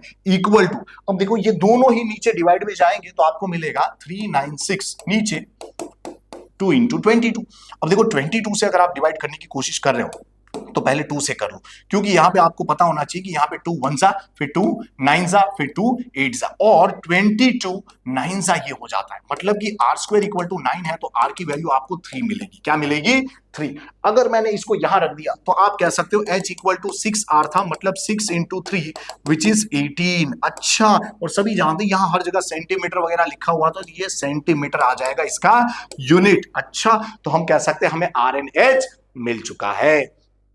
चलिए देखते हैं अगला सवाल। अगले सवाल की अगर बात करें तो यहां पे दिया हुआ है an ice cream cone is in a uniform of right circular cone and the hemisphere. अच्छा मतलब आइसक्रीम कोन है वो किससे बना हुआ है, right circular cone and hemisphere से। अच्छा देखो जरा ये कुछ इस तरीके से दिखेगा, मैं डायग्राम बनाने की एक छोटी सी कोशिश कर रहा हूं।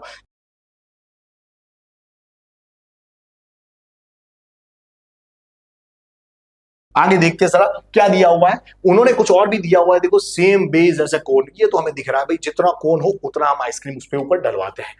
Find the volume of ice cream if the height of conical part is 9 centimetre and the radius of the base is 2.5। मैंने कहा देखो जरा रेडियस उन्होंने क्या दिया है, रेडियस दिया हुआ है 2.5 और यहाँ पे उन्होंने कहा है कॉनिकल जो पार्ट है उसकी हाइट कितनी है, 9 है। मैंने कहा बढ़िया बात है, अगर यहाँ पे उन्होंने इतनी हाइट दे दी तो फिर तो हमारा काम हो गया ना, क्योंकि हम यहाँ पे ये ढूंढ सकते हैं एल। लेकिन उसकी जरूरत है कि नहीं, देखो उन्होंने वॉल्यूम की बात की है तो वॉल्यूम में तो उसकी जरूरत ही नहीं पड़ती, सब कुछ आपके पास है। यहाँ पे एच दिख रहा है, आपको आर दिख रहा है, कहानी खत्म। अगर आपको वॉल्यूम ऑफ आइसक्रीम चाहिए तो आप क्या करोगे, वॉल्यूम ऑफ कोन ले लोगे प्लस वॉल्यूम ऑफ हेमिस्फीयर ले लोगे। बच्चे ने कहा सर वॉल्यूम ऑफ कोन का formula 1/3 pi R square H होता है। मैंने कहा हेमिस्फीयर का होता है 2/3 पाई आर क्यूब। अब बच्चे ने सोचा क्या सर हम पाई आर यहाँ पे है ना नीचे 3 और यहाँ पाई आर स्क्वायर ऐसे कॉमन ले सकते हैं। मैंने कहा बिल्कुल। तो आपका यहाँ पे एक एच बच जाएगा और यहाँ पे आप देखोगे तो यहाँ पे 2 बचेगा और साथ में एक आर बचेगा। तो बच्चे ने सोचा क्यों ना सर यहाँ पे कुछ वैल्यू रखी जाए। मैंने कहा बिल्कुल। पाई की वैल्यू क्या रखनी है वो हम कह सकते हैं कि आगे यहाँ पे डिसाइड करेंगे। देखो आर का स्क्वायर, आर का स्क्वायर मतलब यहाँ 2.5 है जिसका स्क्वायर हम जानते हैं क्या होता है 6.25। नीचे यहाँ पे 3 था। मैंने कहा देखो ये h प्लस 2r की बात हो रही है, h की वैल्यू 9 है और यहाँ 2r मतलब इसका डबल होता है 5। इन दोनों को अगर आप प्लस करोगे तो मिल जाएगा आपको 14। सर ये मल्टीपल ऑफ 7 है। मैंने कहा इसीलिए तो मैंने यहाँ पाई की वैल्यू बाकी रखी थी, क्या रखनी चाहिए 22/7। क्यों, अरे यार 7 2 जा ओके। अब क्या करें सर, मैंने कहा अब तो आसान हो गया यार, अब तुझे पता होना चाहिए 6.25 इंटू 2 क्या होता है 12.5। अच्छा मैंने कहा ये बढ़िया बात होगी। अब देखो इंटू 22 करना है तो मैंने कहा यार इसमें से एक काम कर एक और 2 दे दे, इंटू 2 करते ये 25 हो जाएगा, बचा था क्या 11। 25 11 से गांव का बच्चा जानता है 275 होता है, तो यहां मिलने वाला है 275 डिवाइड बाई 3। आप चाहो तो इसे और डेसिमल में कन्वर्ट कर सकते हो, आप लिख सकते हो 3 9 जा 27, फिर 3 1 जा, फिर 2/3 बचा है। 2/3 का मतलब बच्चा जानता है 0.66 या 0.67 अप्रोक्स आप लिख सकते हो। और यहां पे आपको पता है सेंटीमीटर में सब लिखा हुआ था, मतलब यूनिट आएगा सेंटीमीटर क्यूब। तो आपका यहां पे आंसर आ चुका है। चलिए देखते अगला सवाल। अगले सवाल की अगर बात करें तो यहां पे दिया हुआ है The mode of the following data is 33 and 1/3। अच्छा मोड दे दिया, देखो जरा यहाँ पे z दे दिया 33 and 1/3 and the total frequency मतलब कि n which is equal to sigma fi which is equal to 100 ये भी हमको दे दिया। मैंने कहा बढ़िया बात है यार। आगे देखिए जरा we have to find the missing frequency। Vice of missing frequency वाले सवाल ये भी काफी फेमस है, बच्चे को जरूर तैयारी करके जानी चाहिए। मीन मीडियन मोड जो भी दिया है और उस पर से मिसिंग फ्रीक्वेंसी वाले सवाल बहुत पूछे जाते हैं, तो डेफिनेटली स्टैटिस्टिक्स में इसकी प्रैक्टिस करके जानी चाहिए। अब देखो क्या दिया हुआ है, यहां पे उन्होंने इसका सम दिया हुआ है तो पहले मैं उसके साथ कंपेयर करूंगा कि n equal to sigma F I equal to उन्होंने 100 दिया था। मैंने कहा हम यहां पे इसका प्लस करके देखते हैं, देखो जरा क्या हो जाएगा। यहां पे x एंड y को तो हम ऐड नहीं कर पाएंगे तो उसे एज इट इज रख देते हैं, उसे एज इट इज रख देते हैं। अच्छा इसका प्लस करो जरा क्या हो जाएगा। मैंने कहा देखो यार यहाँ पे ये 7 + 12 करोगे 19 हो जाएगा। 19 प्लस अगर आपने 9 करने की कोशिश की तो ये 28 होता है। 28 + 28 बच्चा जानता है 56 होता है। ये उधर जाएगा तो आपको मिलेगा x + y इक्वल टू क्या मिलेगा 44। मैंने कहा यार चलो ये हमारा इक्वेशन 1 हो गया।